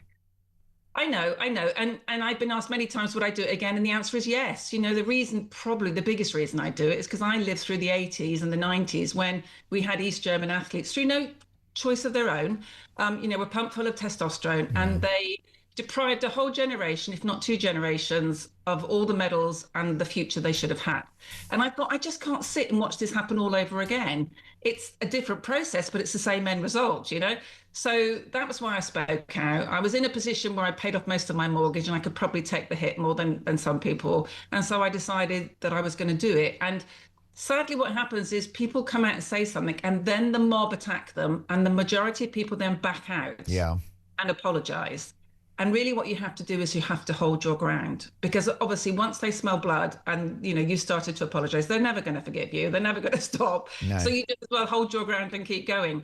And that's what I decided I was going to do. So once they started to go for my jobs, my work, I just thought, you know what, I'm not going to have this. I believe wholeheartedly that women and girls should have their own sport. They should have fair and safe sport and the same opportunities, particularly when there are so many more opportunities for men anyway in the world of sport. You know, women have a very small slice of the cake in the world of sport. And we've made great progress in the last 10, 20 years. So to turn around and say we weren't entitled to that is awful. Sharon, I've only got a few seconds, but this is the story of history, isn't it? It's once again men dominating women.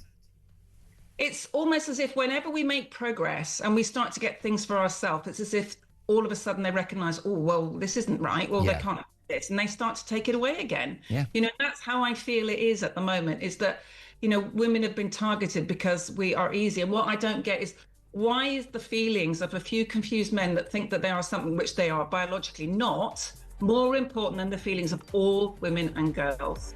The brilliant Sharon Davies. Catch up soon.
across the UK.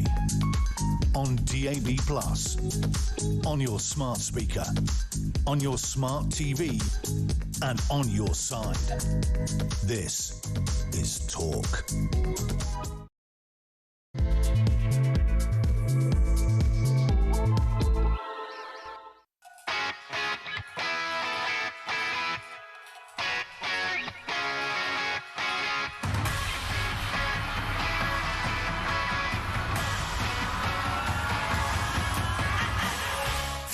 Past 9, top of the morning. Happy Saturday, one and all. Your weekend starts here. Mark Dolan with you on Weekend Breakfast. And breaking this morning, King Charles flies into a US storm over the Falkland Islands.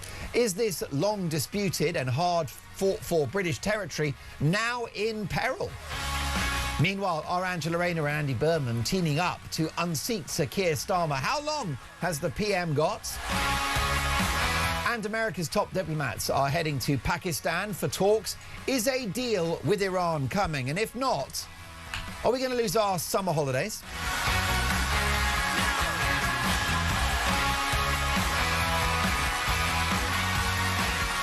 And whether it's the Chagos Island surrender or prosecuting our military heroes, I've got a simple question to you this morning, and it's all about the Prime Minister. Does Keir Starmer love Britain? My phone number is 0344 499 1000. Text the word talk in your message to 87222. Leave us a voice note, and as the saying goes, let's talk. It's quite extraordinary about Starmer. The government's top lawyer, Lord Hermer, has previously praised Keir Starmer's groundbreaking work as a human rights lawyer in suing soldiers. You heard me right.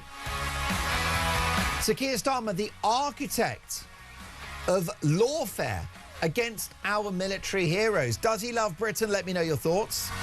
You can hear us on the radio, DAB+, in-app and online, or you can watch the show, because this is a TV show now, and you can watch Dolan's Dispatch in just a second. It might get me cancelled today. Good. So if you want to see the show, head to YouTube, search Talk, hit the live button, and up we pop. 30 or 40,000 people are now watching Talk Breakfast every day. You heard me right. Let's get it to 100. Does Keir Starmer love Britain? It's all about your opinions, but we're going to kick off with mine and Dolan's Dispatch. Does Sir Keir Starmer love Britain? I don't know. You tell me. Do you love Britain if you made your name as a human rights lawyer and were the architect of lawfare against retired British soldiers? Do you love Britain if you're an ex-lawyer in Sir Keir Starmer, praised by the treacherous Attorney General Lord Hermer for innovating ways of suing British soldiers that served in Iraq? Do you love Britain if you plot to give away chunks of the country via the Chagos Islands surrender? And do you love this country if you're happy for Brits to pay £35 billion over 100 years for the privilege of that surrender? Do you love Britain if you knowingly allow an effective open borders policy in the English Channel? Surely to love a country is to seek to police its boundaries.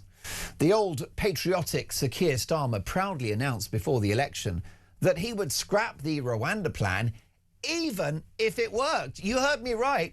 He said, I'll get rid of the Rwanda plan even if it works. So he's on record as seeking to scrap a policy that may have sorted out the daily dinghy assault on our coastline. Do you love Britain if you decide to unilaterally dismantle the special relationship with our number one political, economic, military and diplomatic ally, the United States, when all that they asked for was access to British air bases to refuel their planes in their efforts to dismantle Iran, the worst regime since Hitler's Third Reich? What did we do? We said no. Doesn't sound very patriotic to me. No wonder Trump is saber-rattling over the Falkland Islands. Of course it's hot air, and I don't like this talk. It's obnoxious, it's an insult, it's wrong. Donald, have a think about yourself. But the bottom line is that he's making a point. Trump is making a point. It is a public relations punishment from the leader of the free world towards our Prime Minister, who never thinks about the British national interest. Why? Because I'm not sure that he loves this country.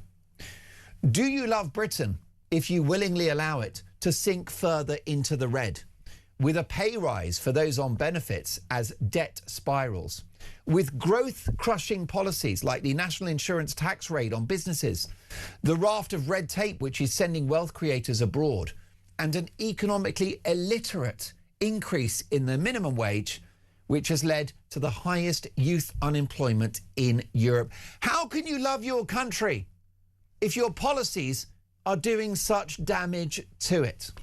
Crushing our energy supply with the madness of net zero, the scrapping of thousands of jury trials, even though this judicial mechanism has worked quite well for 900 years, an illiberal anti-British digital ID system that wasn't even in the manifesto, the refusal to offer a timeline for when military spending is going to increase in this ever dangerous world, pandering to the minority sectarian vote, digging his heels in on a grooming gangs inquiry, failing to back half the population by knowing what a woman is.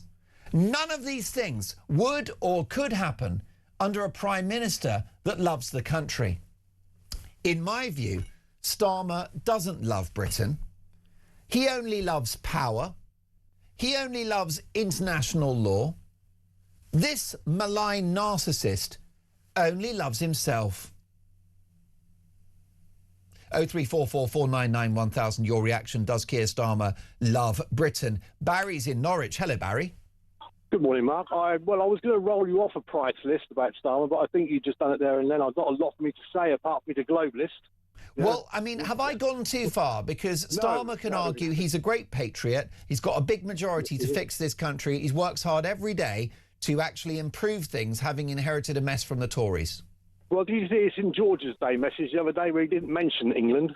He didn't say the word England. He couldn't bring himself to. No, he did a post on X in which he ranted and raved about plastic patriots and division. Yeah, I mean, you know, so, yeah, what... But I don't know, maybe, Barry, maybe I'm too hard on the PM. No, I don't think you are, yeah. I don't think you are. I think he's an absolute disgrace. He did say he'd rather be in Davos than in Westminster. We know where his loyalties lie, yeah? And it's not with this country, I'm afraid. He said the true bit out loud. Yeah, you know, so, you know, that's where it is. But and now, listen, what about the Falklands? Trump is out of order here, isn't he? I mean, I liked Trump, right? But he's very rapidly gone out of favour with me. Now, right, AM1, I think he's becoming just a tad like a bully, you know? Yeah. Right? And BN2, now, when you start criticising our military, now, I know our military's not good at the moment, but the people who work there, the soldiers, the sailors, the airmen, yeah, it's not their fault. And they do the best they can. Now, I was an 11-year-old boy when the Falklands War happened, and my father took me and my brother down to Portsmouth to see the fleet go out. Yeah? And that is something that I will never, ever forget. That's an amazing moment. Yeah, I was only a kid. There's no fleet to watch now, is there? No. And I've still got photographs of that day, you know. And I think, you know, when he starts saying about the Falkland Islands, that's it for me. It's disgusting. You know, it's disgusting. The people who died, the soldiers, the sailors, and the airmen, because there was a Vulcan bomber raid on Port Stanley Airport. I don't know if you have heard about it, but a Vulcan bomber flew from a military air base in the UK and flew all the way down to Port Stanley, right, and got refueled on the way once and managed to get back. Right now, these people who put their injured. When you start saying that sort of stuff about, you know, Britain's going to lose the Falkland Islands, this country will never, ever, ever hand back the Falkland Islands. Yeah, never, because there's so much still now to this day. Well, we have we've got a long historic claim to the islands, and the population of the Falklands, 99% want to stay British. Yeah, of course, and that's up to this country and the Falkland Islands, not up to Donald Trump. It's none of his business, to be perfectly frank. I don't even know why he's getting involved in it. Yeah, It's disgusting. It's disgusting of Trump. Next to be saying that Spain should take Gibraltar. He's just. That'll be next. He's striking me as to be, He's like a toddler child in a way. He just chucks his toys out of his pushchair, ransom raids. I liked him his first term. I liked him at the start of his second term, but very, very slowly to begin with. But no, rapidly, I'm losing all support from him. I think he's just On a family show. Barry, thanks for a brilliant call. We'll speak soon. Sean is in Northampton. Hello, Sean. Hello, mate. How are you? I'm very well. Top of the morning. Happy Saturday. What are your thoughts about this? Well, you mentioned so much this morning. Where did you start? I know. I mean, my actual bit that I phoned up with, I slightly disagree with your last caller because I genuinely heartfelt feel that Trump was let down by the West. I think that he'd concluded that the world had been held at ransom by the Muslim Brotherhood and the what they call the Revolution Guard. Yeah, IRGC. That's it, yeah. And I think if he, in his own mind, I think he thought if he went in, he'd at least have the vocal and the logistical backup of the West that he's protected for the last 40-odd years. And although I think it's a stupid Trump thing with the Falklands, I think he's doing that just to make a point. But yeah, he's not seriously looking for us to give up the Falklands. This is basically causing a bit of trouble, isn't it? It's poking the hornet's nest. It's political messaging from the White House. I think what he's trying to do is to make it absolutely clear that the whole of Western Europe have been attacked. All over Western Europe have been attacked at one time or another by the Iranian. The radical Muslim people. Yeah. And they're coming, whether or not, tell me if I'm wrong, but whether or not now they are dispersing them all around Europe. And in my view, at some point, in the not too far distance, they'll be activated, take up arms against Europeans. I think what Trump wanted to do is knock out their funding sources. He wanted to knock out their command posts. And I think when Starmer said he couldn't use our bases, and when Starmer said that he wouldn't do anything, even verbally support him, I wanted to be sick because we've had this relationship with America for the last, 2 world wars, and without them, we wouldn't be speaking now. That might keep some people up. We'd be speaking blinking German, wouldn't we? Sean, I loved your call, and I think you're quite right about that. I'm attacking Trump for this suggestion that somehow we don't have sovereignty over the Falkland Islands. What I will say, I think Sean's right. We wouldn't be having this conversation. Trump wouldn't be saber-rattling like this if we had backed America, our number one ally, in their efforts to dismantle the worst regime since the Third Reich. Now, let's talk about shoplifting. When is this scourge going to end? Brilliant front-page story from the Sun newspaper. Pork knocks. There are branches of Greggs now, the Greggs the baker, where you can't go in and collect a sandwich from the fridge because you've got to go to the cashier and they will hand it to you via a secure sort of barrier. The world's gone mad. Richard's in Chesterfield. Hi, Richard. Prime Minister. Richard, sorry about that. Listen, I put your fader up. I'm learning how this technology works. Yeah, I mean, can you believe that there are branches of Greggs now where you can't collect a sandwich and pay for it at the till? Yes, I do, because there is a premise, and I actually don't agree with your ex-police officer. He knows full well about the crime prevention. And this is for the supermarkets and the shops to reduce crime by adhering to crime prevention. And just because they get rid of staff because it's cheap, and people do this, it's no wonder that the crime rate's rising significantly, because the crime rate, because as the police will turn up at your house and say, kindly introduce this and this into your house as to reduce crime.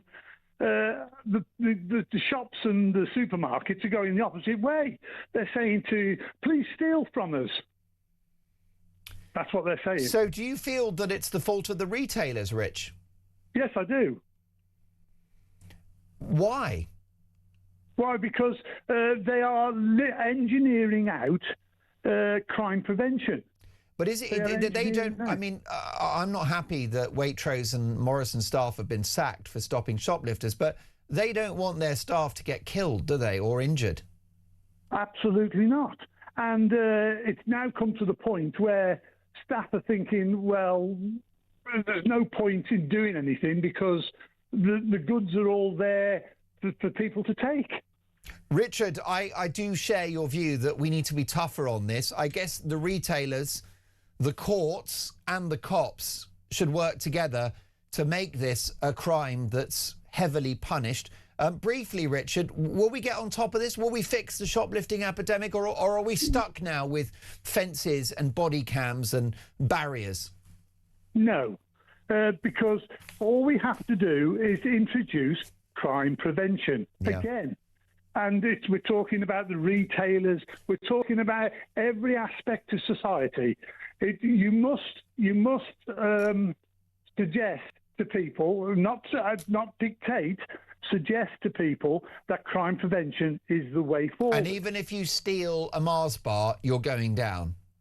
No, because it's all about reasonableness. A Mars bar. I dealt with some youngsters. They were 11 years of age. And this retailer wanted me to throw the book at them. And I wouldn't do that. It's not what you should do. You should prevent crime, not encourage it. Richard, very interesting. And I suppose at the heart of it, you are right, because we need to tackle the source of crime. It's not just about locking everyone up, is it? I would like to have tough punishment, but you need to get underneath the source of this crime as well. Rich, thank you for that. You've added to the conversation and added a layer of, a shade of grey, a layer of complexity. That's what this show is all about. Thank you for your call. We'll speak soon. So much more to come. One of the finest journalists in the land is next with a timeline for Starmer's departure. Don't go anywhere.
The position taken from the Cabinet Office was that there was no need to vet Mandelson. He was a member of the House of Lords.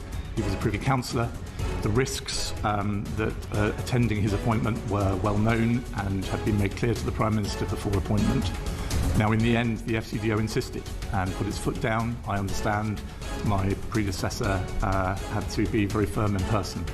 But that was a live debate at the point of announcement, and I think it's important to make that clear. Across the UK, on DAB+, on your smart speaker, on your smart TV, and on your side. This is Talk. Live in the studio, the political editor of The Sun on Sunday, Kate Ferguson. Good morning, Kate. Good morning. Poor old King Charles flies into a storm in the United States.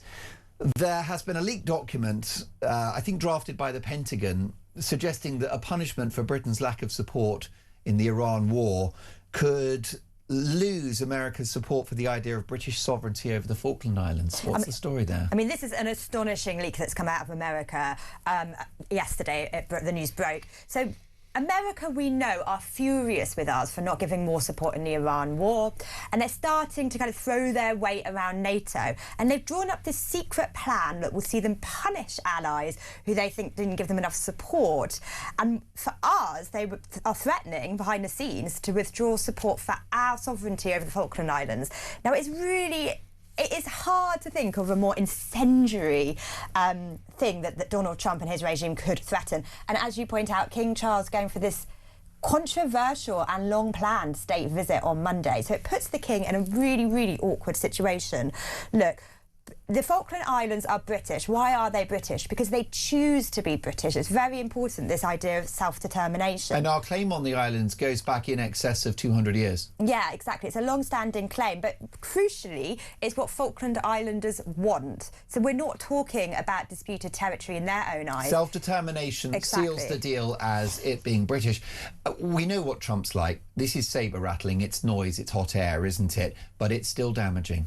It probably is sabre-rattling, but it does embolden the Argentines. And what have we heard overnight? They're going to try and restake their quote-unquote claim on the Falkland Islands.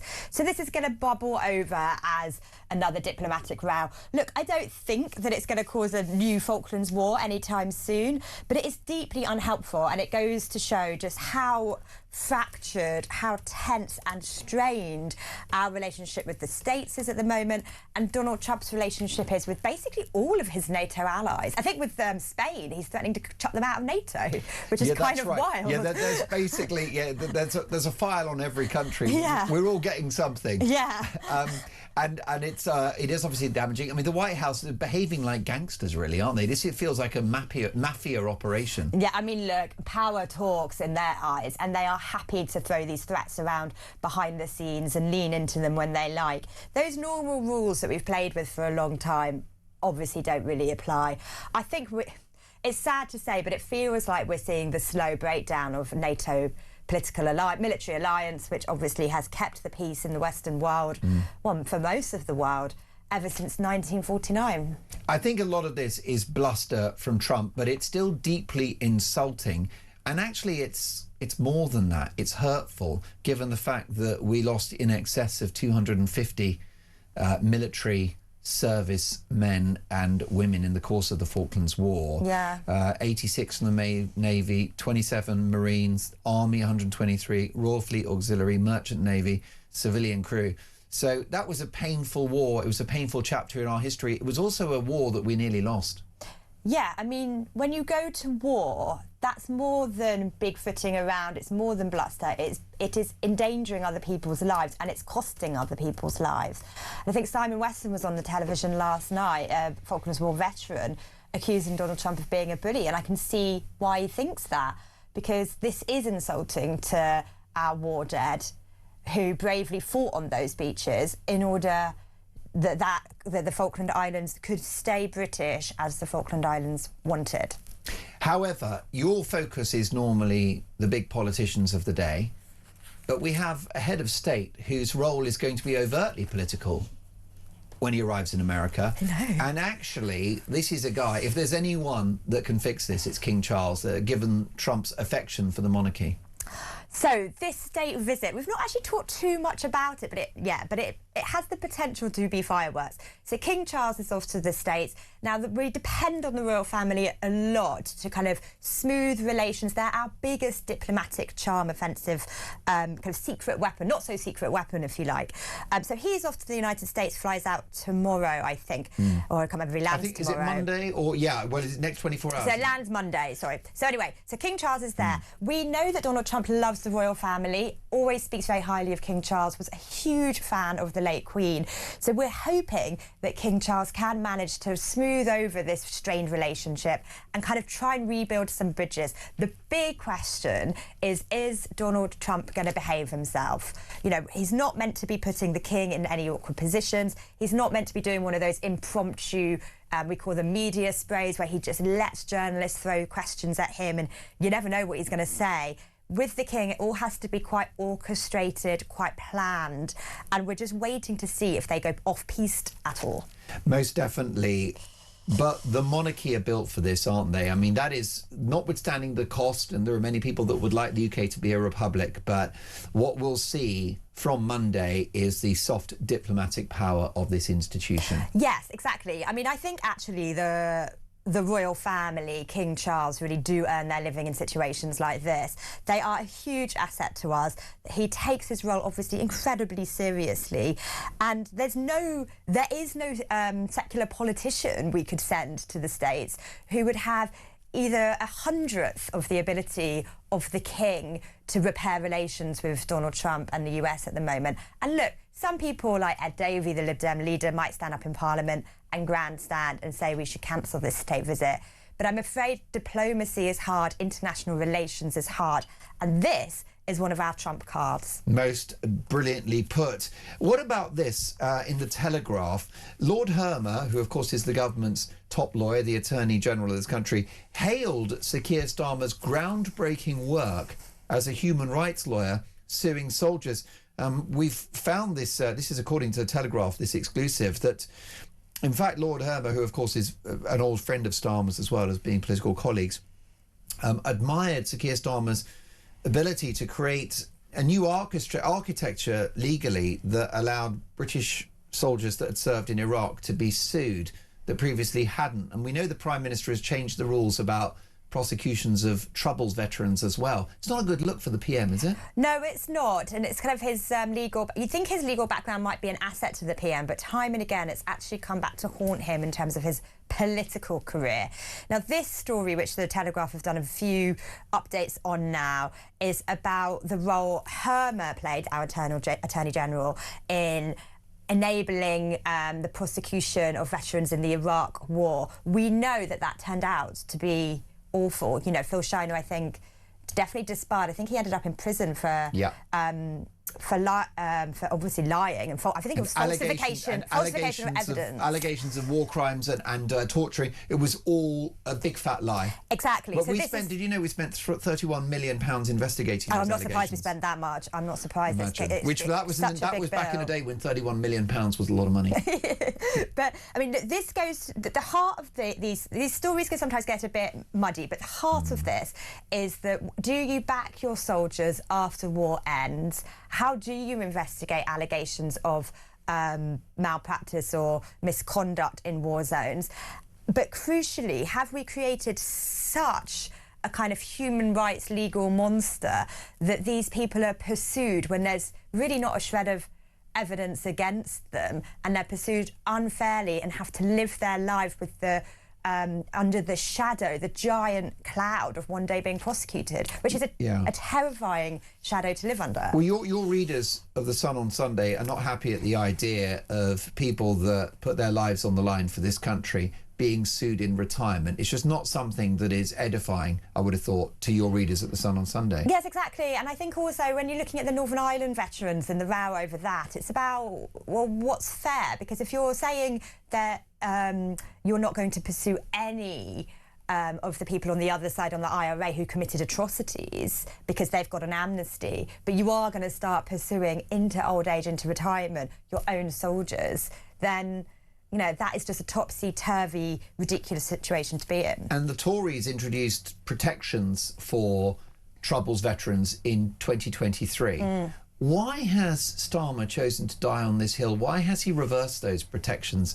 You know, even for a guy that hasn't got that much political nous, it's surely an own goal. To be honest, I can't answer that question. I don't really know why he tugged at this thread, and I don't know why he's decided to prod at that and upend it, because I think it just creates a political row for him.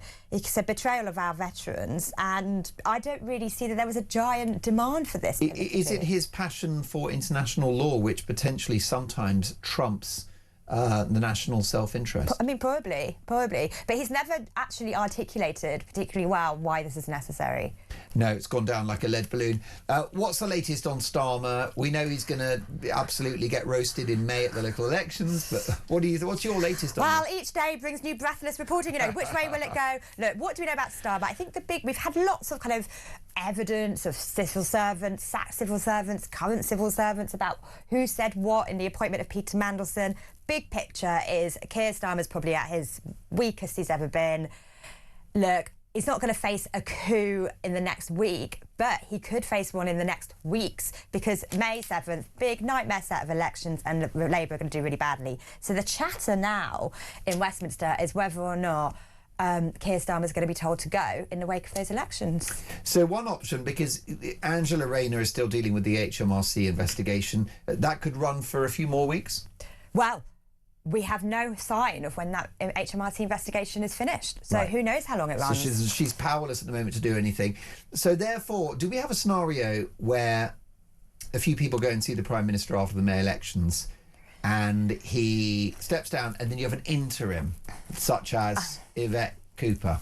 Yes, there's lots of different theories. So one of the theories is that, it's such a nightmare, it's so awful that Keir Starmer has to go straight away. Another one is you might have a delegation of sort of the men in grey suits, as it were, who says, step down and do a timetable for a new leadership, in which case Keir Starmer would have longer in number 10 in this handover. So he stays till October or something. Yeah, exactly. Or it could be so toxic that you try and have an interim leader. People are talking about Yvette Cooper or John Healey in that respect. But, I mean, that probably does feel a bit clever by half. I think the big question is whether or not this will be the moment Keir goes. And I think if Keir... Well, I don't know, but I suppose if Keir goes, then he'll probably want an orderly handover.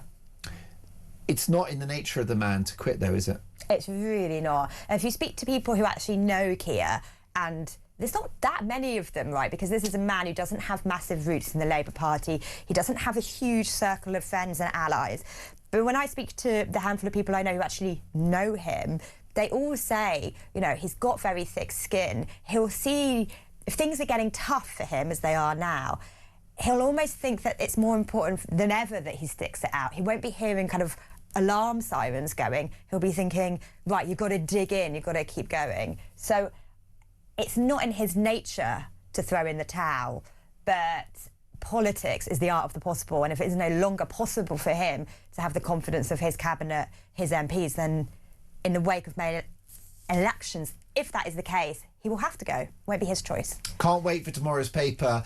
Kate Ferguson is the political editor at The Sun on Sunday, sitting on some very big political scoops. Thank you so much, Kate. We'll see you, all being well, in a week's time. Does Keir Starmer love Britain? Your call's next.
across the UK.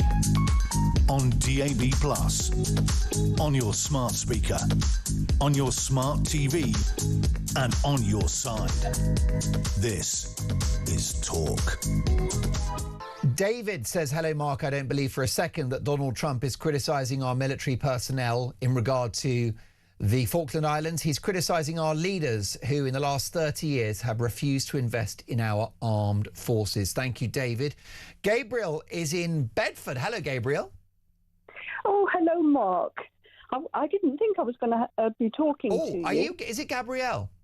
Gabriel. Gabriel, lovely to have you. It's spelled with one L, but I'm actually I am a lady, actually. Well, a girl. Well, it's a beautiful name.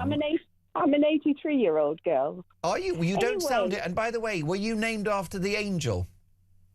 No, I'm the no angel variety, I'm afraid. Glad to hear it. What do you make of Donald's remarks about Falkland Islands? Well, I don't think he meant to do it, but unwittingly, I think he has forced Keir Starmer to stand up for the Falklands, and I can't imagine that Keir Starmer likes the Falklands or loves the Falklands any more than he loves England. So Starmer has been forced to back the Falklands, and I think he would hand them over as he tried to hand over the Chagos Islands. Oh, I agree. He'd probably do a deal with Argentina that we pay them 100 billion or something to take them back. But I can't imagine that President Trump actually had that in mind, unless one of his cleverer people in his administration came up with the idea. But I think it's brilliant that Starmer is forced to sound patriotic over the Falklands when he absolutely hates everybody. It's a really good point. He's had his hand forced. Briefly, Gabriel, does Keir Starmer love Britain? What do you think? Does he love this country? Absolutely not. He likes China. Look at him. He sucks up to them all the time. And the super embassy in London and net zero, which is great news for China. Chagos. Yes, and you know, I often wonder if he's actually an agent for China. Yikes. I know that sounds very far-fetched, but I do wonder. Well, listen, Gabriel, as you know, there is zero evidence that old Starmer is a Chinese agent, but I can understand, Gabriel, why people feel that this is not a guy that is focused on the British national interest. Now, let me be clear. The Prime Minister is 100% focused on delivering for the country. He believes he's got a strong mandate to improve the country, which was destroyed by the Tories.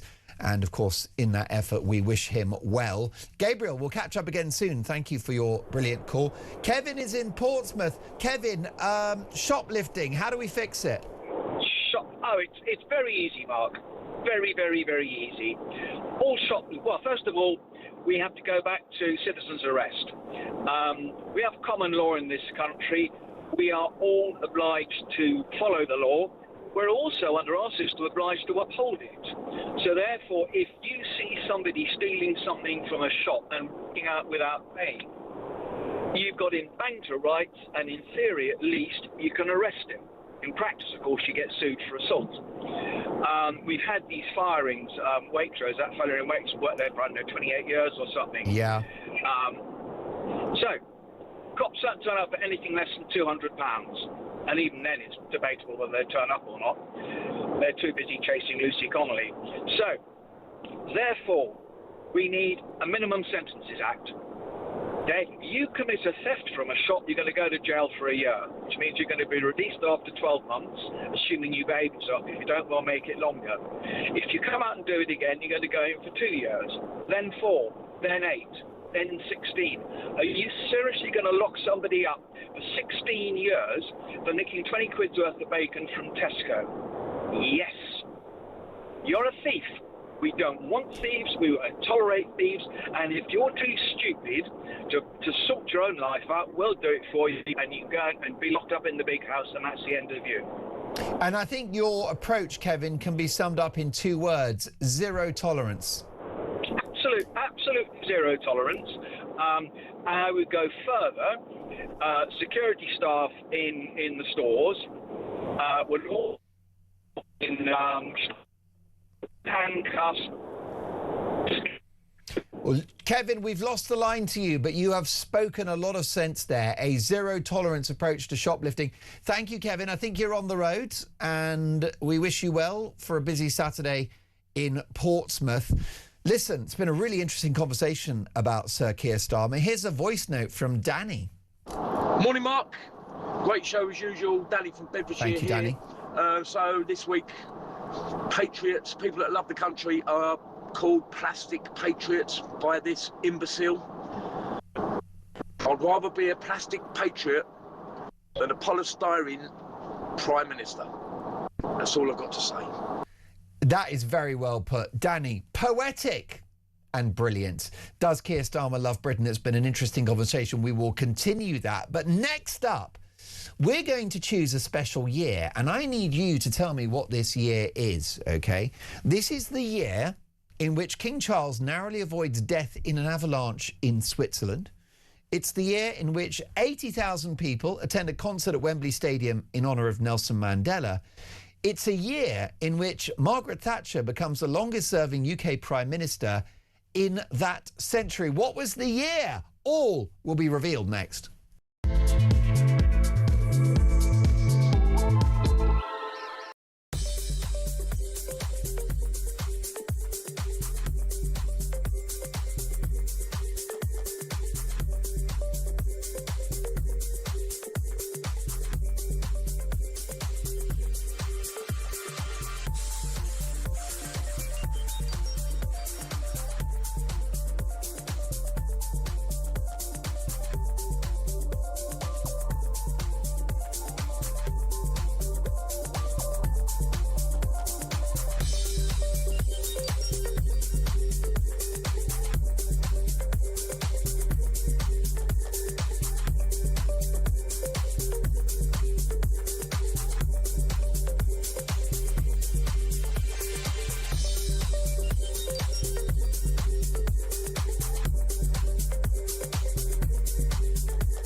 A position taken from the Cabinet Office was that there was no need to vet Mandelson. He was a member of the House of Lords, he was a Privy Councillor.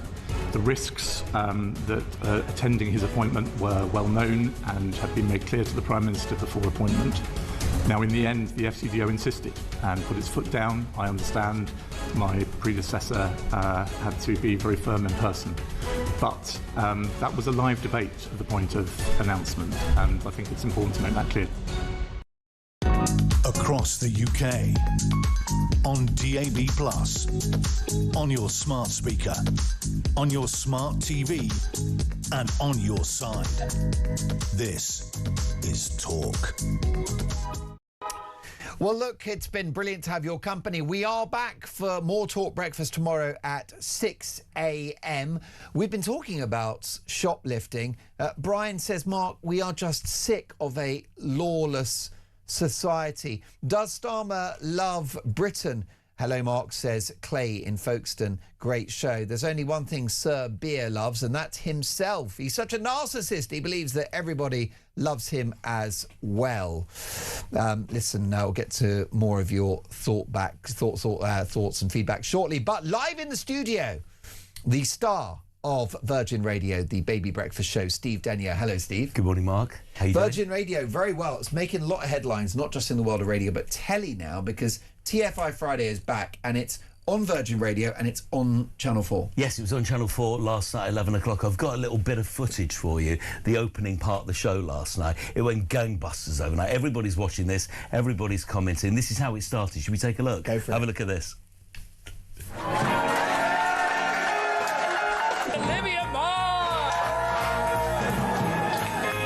One of the standards was don't have your garbage bins in the driveway, and they sent us a picture that made me feel so ashamed. We look like hoarders. It was so embarrassing. Chris Marshall! Yeah, I'm actually recovering from an accident right now. I know. You've landed loose today, haven't you? Yeah, don't shake the arm, Chris, too much. Oh my God! The amazing Emma. She can just be mad, and you're with Danny Boyle, who's like the maddest director ever. He's Yeah. got so much energy. He's like you. Yeah, and it's so well, fun to be around.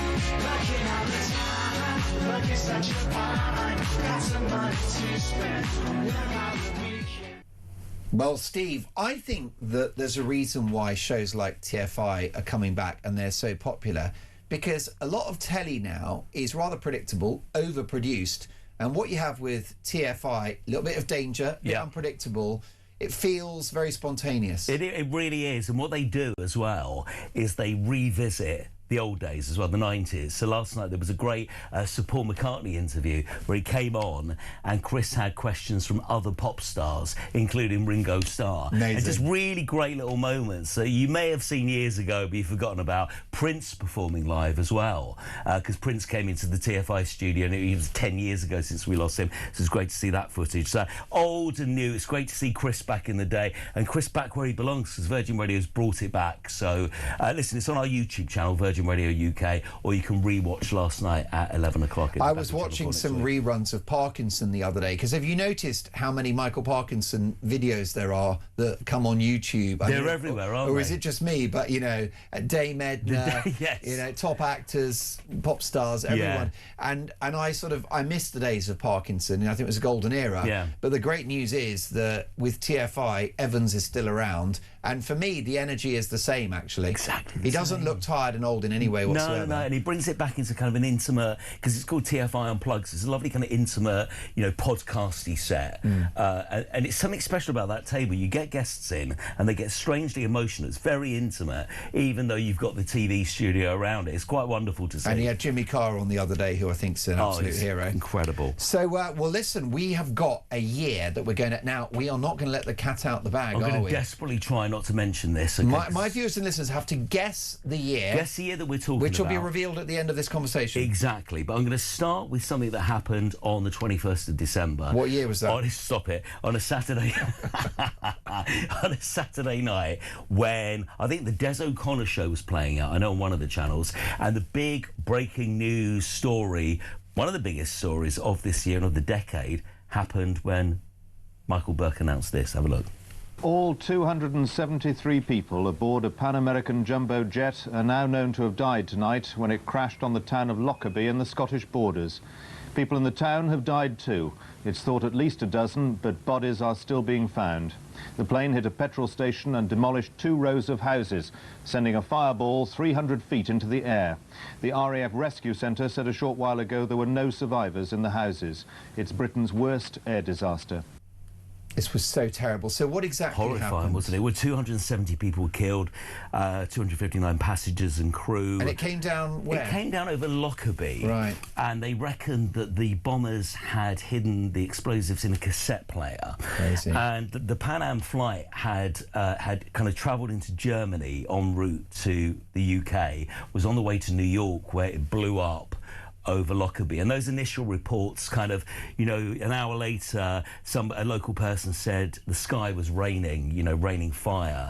But being this year, we didn't have, you know, mobile phones or on-the-spot footage. It wasn't till Newsnight the following evening where you actually saw some of the devastation that we all know now. I mean, I can picture the Pan Am flight on the field in broken pieces, and the sheer devastation. There was a great Sky documentary starring Colin Firth a couple of years ago that recreated the moment that the plane, basically blew up and left the sky. But unbelievable, shocking footage. So we all remember. I mean, I remember being, like in my front room with my parents, and very rare to get an entertainment show taken off air and a big bit of breaking news. And it was devastating for the Pan Am brand, which at that time was a very premium brand, and in the end, actually, it folded, didn't it? It did. It possibly never shook off the stigma. Not that, of course, they were culpable for this shocking crime. I mean, do we know how big the explosion was in the air, or was most of the damage done on impact? Do we know? Well, I've just seen recreations of that in dramas, and literally there was a 10-mile radius where debris, the spoons started falling from the sky, and so it was a massive explosion on board. Massive explosion. And amazing that they got that on the plane. Devastating. Over 200 souls lost their lives. Indeed. What a dark day. May God rest their souls. Right, well, what's next? We have another incident.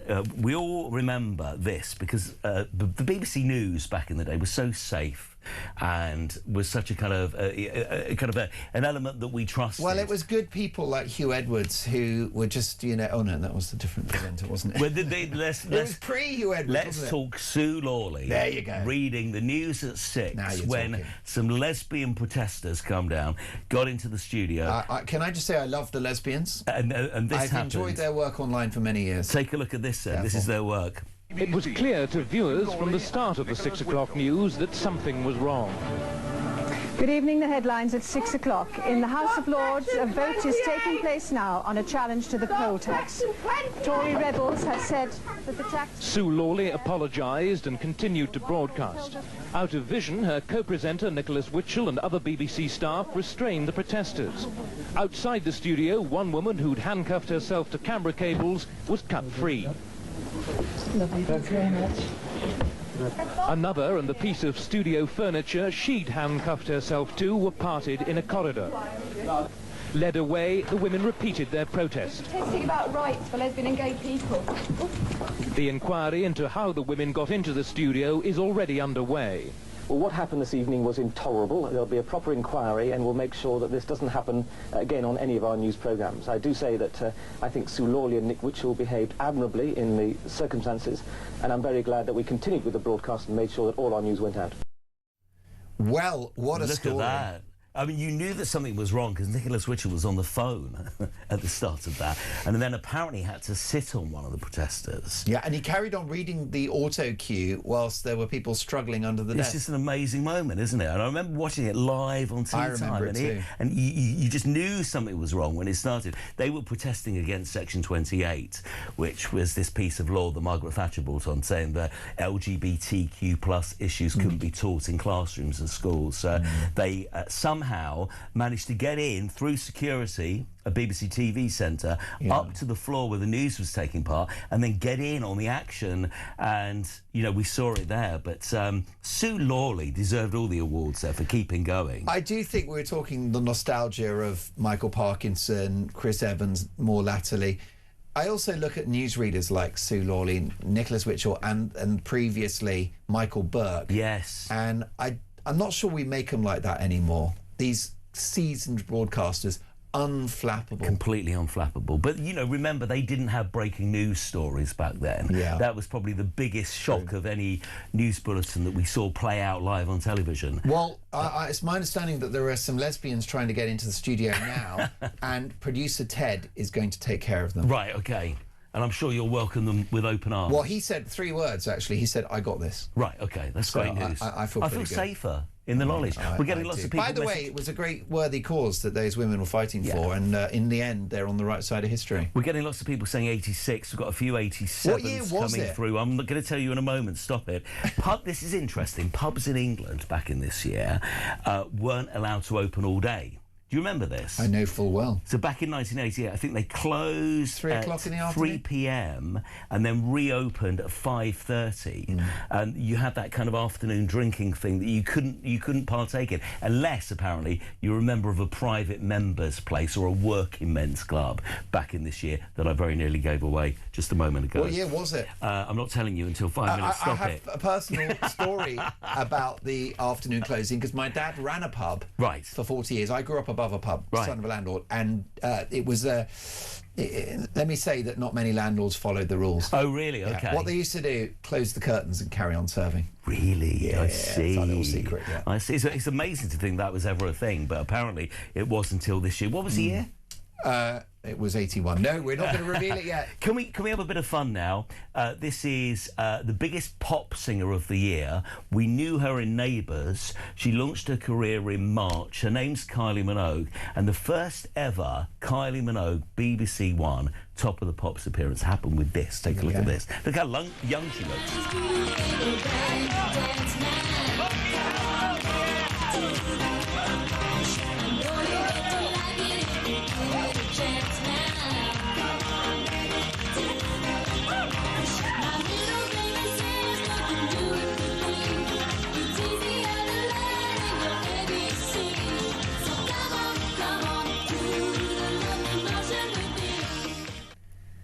Wonderful. I mean, Kylie was a great talent, is a great talent. She arrived over from Australia. She had a hit over there, and Stockache and Waterman weren't, they weren't ready for her. So she turns up and they didn't have anything written. Apparently they wrote I Should Be So Lucky within 5-10 minutes. The album was recorded within a week. It was the biggest album of the year. And off the back of that, you've got the biggest TV tea time moment in history. I'm going to play you now. It's when Kylie and Jason got married in Neighbours. I think we all remember that. Kylie Minogue. I interviewed her, and all my friends were saying it'd be really interesting to see, 'cause she'll be a lot taller than her because she's really small. And like, unfortunately, I'm really small, so she just came up to here. Can I just say that there's a lot of BS in the world of showbiz. She is a real talent, I think. I think so. I think so. There hasn't been many controversies. She's always kind of kept professional. I love her. She just seems nice. She was lovely when I met her. She's really, really nice. She sold a gazillion records. Have you ever interviewed Alex Phillips from Talk?